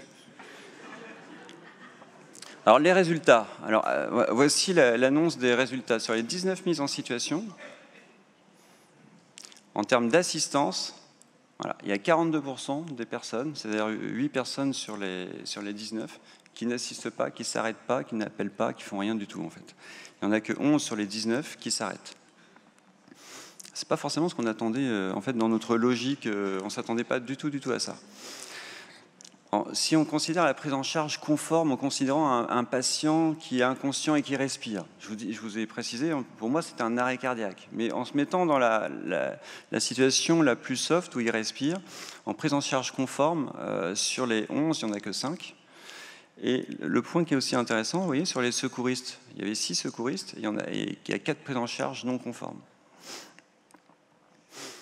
Alors, la discussion. Dans le groupe non-assistance, il y a 4 témoins répondants sur les 8 situations, parce que je vous ai dit, il y en a 4 qui ont fui, dont 2 secouristes, dont un formateur SST qui, on a cru qu'à un moment, il allait nous casser la figure, et 2 qui n'ont eu qu'une information aux journées d'appel. Et en fait, ils ont globalement aucune émotion, aucun regret, pas de souhait de formation. C'est assez étonnant cette froideur, mais bon, on les a rattrapés, on venait de leur dire qu'ils étaient filmés et qu'ils n'avaient pas assisté. Bon, il faut aussi se mettre dans... C'était un peu penaud, disons. Et on s'aperçoit aussi que les personnes seules étaient plus représentées dans ce groupe, ce qui est aussi décrit. Les personnes seules interviennent moins facilement. Dans le groupe assistance, il y avait 17 témoins qui correspondaient donc aux 11 situations. Il y a eu 6 secouristes, donc 4 santé, et 9 avaient une information. Et lorsqu'on les interroge, 12 ne débuteraient pas le massage cardiaque. Et ce qu'ils annoncent, pour eux, c'est un manque de compétences, une peur d'aggraver la situation et aussi une peur de responsabilité. Et puis, tous évoquent bien sûr le stress et l'inquiétude, sauf les policiers, parce qu'on a aussi piégé, involontairement bien sûr, un groupe de policiers. Heureusement, la préfecture et le 17 étaient prévenus. Et ce qui était d'ailleurs étonnant, c'est qu'ils n'ont pas manifesté de stress, mais ils ont commencé à faire leur rôle de policier. Et notamment, ils ont une relation au corps un peu particulière avec l'habitude de fouiller les gens. Et donc, ils ont fouillé le témoin, découvert le plastron, découvert le talkie-walkie. Bon, ça a commencé à... Voilà. Mais on voit que cette relation au corps est différente. Vous avez vu l'infirmière aussi, elle a touché le patient, alors que sinon, beaucoup ne touchent pas le patient. Et puis 10, alors qu'ils ont assisté à souhaiteraient une aide téléphonique. Alors, on poursuit. Donc, le diagnostic d'arrêt cardiaque est quasiment systématiquement évoqué, sauf chez les professionnels de santé qui ont quasiment sans toucher, font le diagnostic d'inconscience, mais qui ventilent. Mais aucun ne fait le massage cardiaque. Notre plastron est comme neuf, il est à vendre. Il y a peu d'actions conformes et ils ont tous un sentiment de non-compétence. Et donc la question même qui peut se poser, et ça reprend ce que disait Christine avant, finalement, est-ce que les formations secouristes très ponctuelles, parce que quand on parle de 30%, 50% de secouristes, c'est des secouristes qui ont été un jour formés dans leur vie. Je ne suis pas sûr qu'ils soient secouristes, finalement. Donne-t-elle une compétence ? Et puis le taux d'intervention, il est relativement élevé. Quand on compare à la littérature, on est plutôt de l'ordre de 20%. Sur les comportements d'aide, c'est plutôt de l'ordre de 20%. Là, on est à 42%. Mais parce qu'on n'était pas dans... Vous voyez, c'est pas le reflet d'une population générale. C'est un lieu de promenade familiale ou sportif. C'est pas la population générale. Et donc, en conclusion, je pense qu'il faut leur apprendre à oser, à nos apprenants, en insistant sur nos faiblesses, c'est extrêmement important, et puis en combattant nos préjugés. Je vous remercie.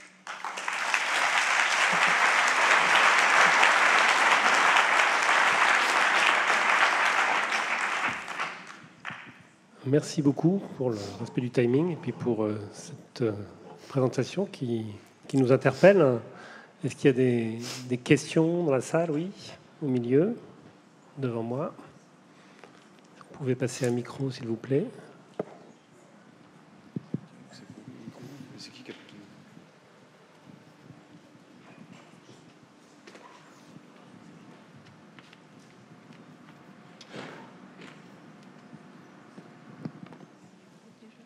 Levez la main parce que je pense qu'ils n'ont pas identifié. Voilà. Merci de passer le micro. On vous écoute. Alors, bravo pour ce travail. Je trouve ça très osé. Et je voudrais savoir comment les gens piégés ont vécu la chose, en fait. Parce que du coup, je me demande si, dans la dernière partie de votre discussion, quand vous dites que les gens ont refusé la formation après avoir échoué au test, c'est pas aussi parce qu'ils n'ont pas très bien vécu le fait d'avoir été piégés, en fait. On a fait un débriefing bienveillant. Mais effectivement, il y en a 4 qui ont fui. Hein. On a eu beau courir après, ils étaient soit en vélo ou à pied, on n'a jamais pu les rattraper.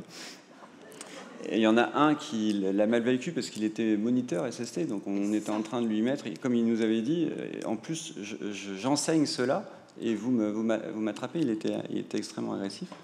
Mais après, justement, il s'est calmé parce qu'on était... et il nous a dit à la fin que ça lui ferait changer d'attitude. Mais tous, en fait, se sont rendus compte que, justement, on avait pointé une faiblesse. Mais faiblesse connue. Et d'ailleurs, maintenant, quand vous... Faites le test à votre auditoire. Alors, quand c'est un auditoire de professionnels de santé, c'est pas représentatif. Mais un auditoire, moi j'ai formé une partie de mon village, et dans la salle, c'était étonnant, tout le monde se serait arrêté. Et en fait, je leur ai montré les images, parce que statistiquement, il y en a certainement 40% dans la salle qui ne s'arrêteraient pas. Il n'y a pas de raison qu'on soit meilleur. Mais je pense que justement, de le montrer, c'est bien. Et d'ailleurs, il y a un auteur, c'est Friedman, qui a fait plusieurs études et qui a montré chez des enfants, en conditionnant les enfants en éducation psychosociale très tôt, montrer que des gens qui ont été éduqués plus tôt avaient des comportements d'aide beaucoup plus faciles et ont passé de 20% d'aide à 50% d'aide dans la population qui avait été sensibilisée. Et donc finalement, pour nos formations, probablement qu'il y a quelque chose à faire en présentant à nos apprenants leurs faiblesses, et ils risquent, dans certaines conditions, de ne pas intervenir. Et probablement qu'il faut qu'ils le sachent. Merci beaucoup. Nous allons passer à la dernière intervention de Dr Marianne Ekidou. Le titre de la présentation, Briefing en simulation en santé. J'essaie d'économiser du temps comme mon collègue là. Comment les formateurs assurent-ils motivation et sécurité psychologique? Proposition d'un guide d'aide au briefing. Merci. Voilà, donc messieurs les modérateurs, mesdames et messieurs, chers collègues, donc je vais vous parler effectivement de ce travail de recherche que nous avons mené.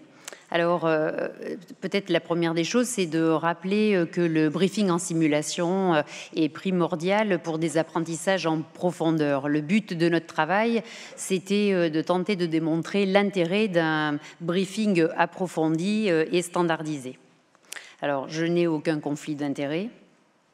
Alors, la première des choses a été de définir notre cadre conceptuel, c'est-à-dire quand on parle de briefing, en l'occurrence dans notre travail de recherche, c'était quoi? Ça part du modèle de Dickman, et pour nous, le briefing, ça part de l'introduction, c'est-à-dire de la présentation, et ça s'arrête avant le briefing du scénario.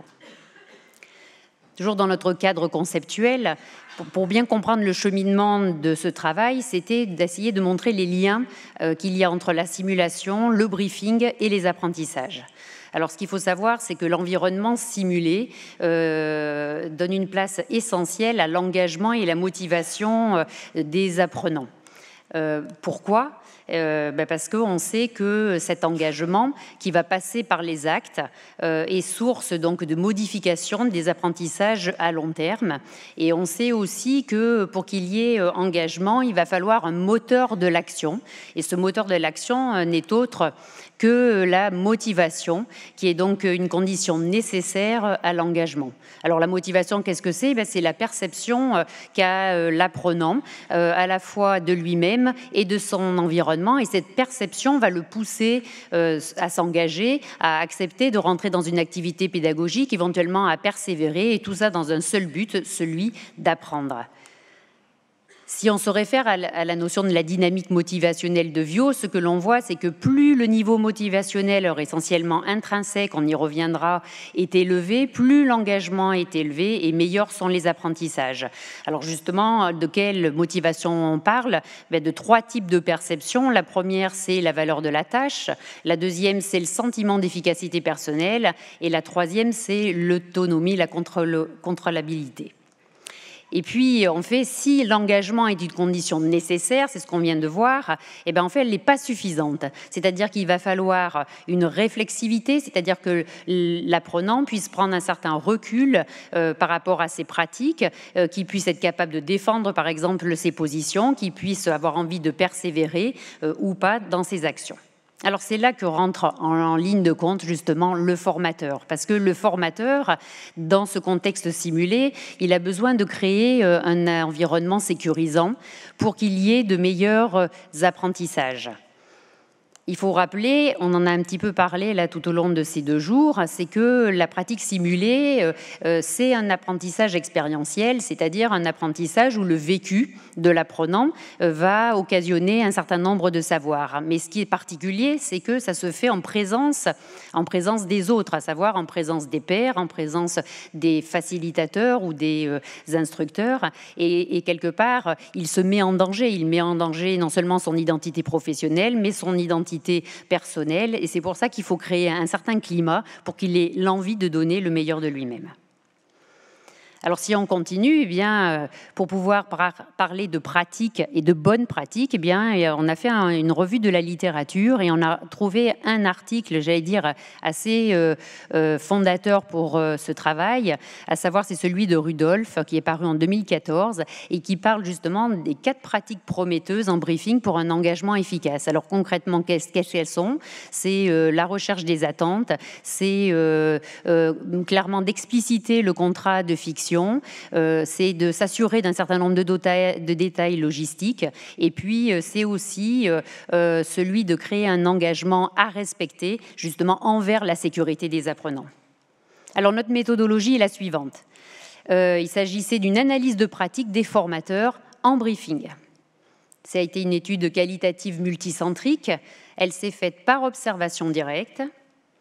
Et pour ça, on a créé une grille d'observation qui est inspirée, je dirais, beaucoup dans sa structure de celle du Debriefing Assessment Simulation in Healthcare, et en particulier l'élément 1, mais pas que. En fait, c'est aussi une synthèse de ce qu'il a été retrouvé dans les littératures. Alors, les résultats sont les suivants. On a observé 12 formateurs dans 5 centres de simulation différents. 3 étaient au cours de simulation en formation initiale, 9 en formation continue. Alors, on va s'arrêter un tout petit moment sur l'évaluation des éléments verbaux et paraverbaux, parce que c'était aussi ça, l'intérêt d'observer les formateurs. Eh bien, la grande majorité avait des attitudes bienveillantes, d'encouragement, d'interactivité et était en tenue adaptée par rapport au scénario qui était proposé. Alors on retrouve 2 grandes catégories finalement de conclusions, j'allais dire, à notre travail. Eh bien, il y a d'un côté des étapes qui ne sont pas faites en accord avec les bonnes pratiques, et on va voir pourquoi elles sont source de moindres apprentissages. La première des choses, c'est qu'en fait, la recherche des attentes, elle n'est quasiment jamais faite. Alors, c'est un petit peu ennuyeux parce que finalement, ça veut dire qu'on considère que créer potentiellement un déséquilibre entre ce que l'apprenant peut attendre de la séance de simulation et puis, par exemple, les objectifs pédagogiques, alors qu'on sait très bien que ça peut créer un désengagement, ça n'aurait guère d'importance. Ça, c'est quand même un premier problème. Et justement, si on repart sur les leviers motivationnels, clairement, s'il a à répondre à la question « est-ce que je vais avoir mon mot à dire ?», peut-être qu'il va déjà se dire visiblement non, parce qu'on ne me demande même pas ce que j'en attends. La deuxième chose qui n'est pas en accord, c'est le contrat de fiction. Alors en fait, j'ai eu le sentiment qu'il n'était pas explicite. Le contrat de fiction, c'est quoi? C'est d'un côté le formateur qui va reconnaître les compétences de l'apprenant et puis qui va mettre en œuvre et qui va le dire clairement les choses de façon à ce que ça soit le plus réaliste possible, et puis, mais qui montrera les limites de ce réalisme. Et puis de l'autre côté, ce qui est attendu de l'apprenant, c'est qu'il fasse comme si c'était peut-être dans la vraie vie. En tous les cas, on l'incite à travailler de manière courante et donc à s'engager. Là aussi, si ce contrat de fiction n'est pas explicite, à nouveau, on revient sur les leviers motivationnels, on fait perdre un sentiment d'efficacité personnelle, c'est-à-dire à la question qu'il va se poser, est-ce que j'en suis capable? Peut-être ça va lui mettre le doute. Je continue, c'est l'origine des cas scénarisés, est souvent non précisée. Alors c'est un petit peu ennuyeux puisqu'on sait, surtout dans la pédagogie de l'adulte, qu'il a besoin d'être contextualisé, qu'il a besoin de faire de lien avec ses pratiques professionnelles. Là aussi, si on ne lui dit pas, par exemple, que le scénario qu'on va travailler ensemble à cet instant précis, il est issu de quelque chose qui s'est passé dans une équipe, il va avoir du mal à répondre à la question de la valeur de la tâche, à quoi ça va me servir. Et puis la dernière des choses, c'est tout ce qui concerne la logistique et particulièrement la recherche d'allergies ou de handicap. Là, finalement, à nouveau, on vient diminuer le sentiment d'efficacité personnelle. C'est-à-dire que si, par exemple, on ne demande pas à un apprenant s'il a eu un souci de santé, par exemple, qui l'empêcherait de faire un geste, quand il va se demander est-ce que j'en suis capable, dès le départ, il pourra dire non, parce que si on me demande de faire un massage, j'ai une tendinite du poignet, je ne pourrais pas le faire. Les autres grandes étapes, c'est que quand même, il y a beaucoup d'étapes qui sont faites en accord avec les bonnes pratiques, que ce soit du niveau de l'introduction, les présentations, les objectifs spécifiques et généraux, que ce soit tout ce qui est la description des rôles, le déroulé d'une séance, la confidentialité, le respect, pas de jugement, ça rentre dans un contrat de communication. Et puis la place de l'erreur comme levier de progression, ça c'est plutôt extrêmement bien fait. Et puis enfin, le briefing technique, qu'il soit environnemental ou sur le réalisme, est bien fait. Alors, du coup, si on veut être objectif, c'est est-on sûr qu'un briefing, j'allais dire, approfondi, standardisé et sécurisant est assurément source de meilleurs apprentissages? Eh bien, il y a deux grands courants, j'allais dire, qui vont un petit peu contre ça. Le premier, eh bien, c'est un papier qui est sorti en 2012 de Dickman, où clairement, il montre qu'en fait, il y a quand même des apprentissages qui peuvent avoir lieu avec des frustrations, des doutes, voire du déplaisir. Et puis, ce qu'on retrouve quand même le plus souvent, c'est la théorie de la charge cognitive. Alors, qu'est-ce qu'elle dit? Elle dit que notre mémoire de travail sensorielle n'est pas capable de traiter plus que 6 à 9 informations de façon simultanée. Alors, en fait, si on est objectif et quand on relit de près cette théorie, premièrement, elle s'applique peut-être aux novices, mais absolument pas aux expérimentés. Et puis, deuxièmement, ça serait imaginer, et on l'a vu tout à l'heure avec Christine Amirati, c'est qu'il y aurait une seule mémoire de travail, celle sensorielle, alors qu'en fait, il peut y avoir des mémoires déductives et des mémoires analytiques. Alors, finalement, tout ça, ça nous permet de dire bien que le formateur, finalement, c'est lui qui est acteur de son enseignement. C'est lui qui va se moduler en fonction des apprenants qu'il a en face de lui et qui fera preuve d'originalité. Alors, du coup, en conclusion, ce qu'on peut dire, c'est qu'un briefing sécurisant, c'est source donc, de motivation, d'engagement et de réflexivité. Et tout ça, c'est au service d'apprentissage optimisé en vue de meilleures compétences professionnelles, c'est-à-dire de savoir agir adéquatement en situation complexe. Ce travail nous a permis de proposer un guide d'aide au briefing à l'usage du formateur. Et je voulais terminer en remerciant chaleureusement le docteur Thierry Sécheresse et le professeur Nicole Poteau, qui ont été donc mes directeurs de mémoire, parce que ce travail s'est inscrit donc dans un mémoire de recherche de Master 2 de pédagogie en sciences de la santé. Et il a fait l'objet donc d'une soumission il y a quelques semaines à la revue Pédagogie médicale. Je vous remercie.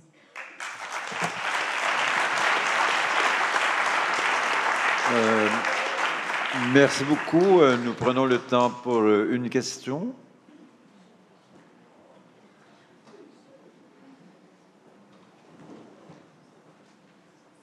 Question.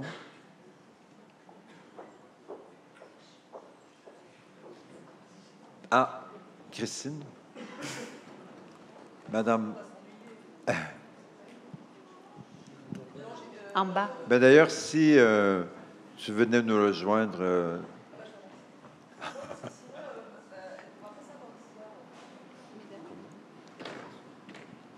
Oui, non, vous pouvez vous asseoir, tiens. Je voulais, Marinique, par rapport à ce travail, donc toi, ce que tu dis finalement, par rapport à ce que tu as vu, par rapport aux bonnes pratiques, c'est que on est bien dans le briefing général, on n'est pas dans le briefing qui est au niveau, voilà. Du Je crois scénario. que voilà, c'est important parce que il y a un certain nombre de travaux qui sont en train de sortir et qui montrent que le briefing qui est juste avant le scénario augmente l'anxiété. Et je pense qu'il va falloir travailler ça parce que autant on n'arrête pas de dire que la bienveillance, le briefing général, c'est extrêmement important et tu t'es basé sur ça pour ton travail, juste pour attirer l'attention et pour se dire qu'on peut se faire encore des travaux de recherche. Mais on a, là, nous, on fait des travaux avec tout ce qui était évaluation objective, en particulier de la fréquence cardiaque et du stress, et que le briefing avant un scénario peut rendre encore plus anxieux des gens qui le sont déjà. Voilà. D'accord. Et une toute dernière question, au fond, complètement, juste devant moi.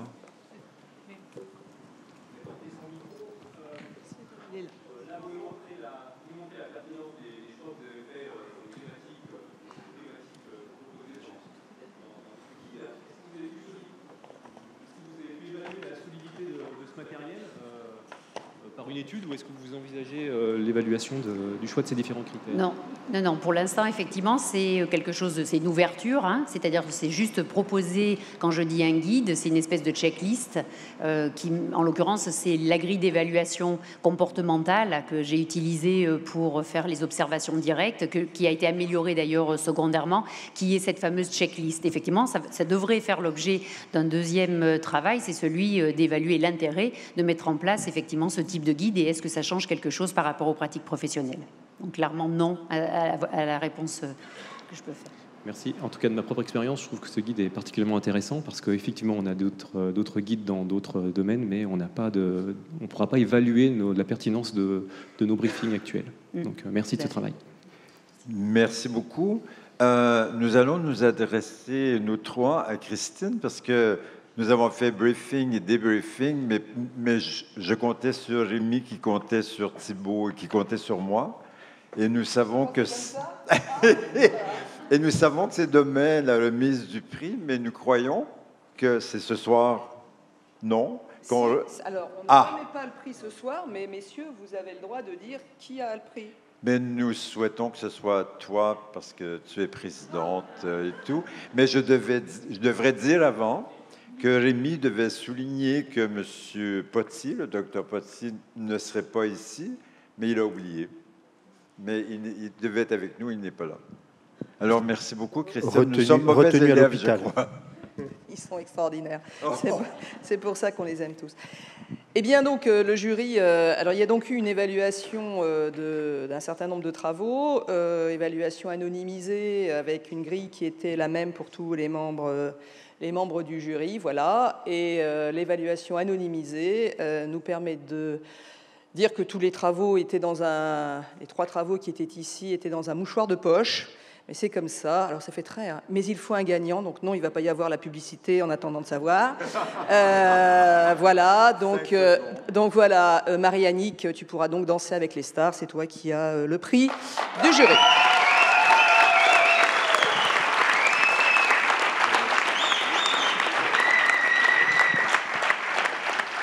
Et donc, vraiment, j'insiste sur le fait que c'était à très très peu et que... mais c'était Marie-Annick qui a néanmoins gagné cette année et ça nous permettra tous les 2 ans de pouvoir mettre en place ce prix du chercheur d'or. J'espère qu'un jour on arrivera peut-être à faire des bourses comme à la SFMU pour faire des prix qui soient des bourses et qui permettent de poursuivre des travaux avec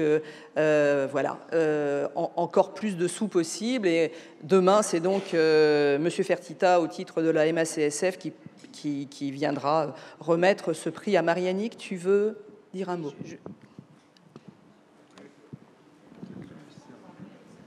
Oui, je voulais juste, du coup, remercier particulièrement l'équipe du CESU 05 et puis tout spécifiquement 2 personnes dans cette équipe qui, pendant cette année où j'ai été beaucoup absente, en l'occurrence, il s'agit de notre secrétaire Élodie Abrard et de notre responsable pédagogique infirmier Vincent Crombé, qui ont su pendant plusieurs mois porter le CESU pendant ces périodes où je n'étais pas là. Et donc, c'est aussi grâce à vous que j'ai pu m'investir à ce point-là dans ce travail de recherche. Donc, je vous remercie. Je remercie l'équipe du CESU 05 et je vous dédie effectivement ce prix.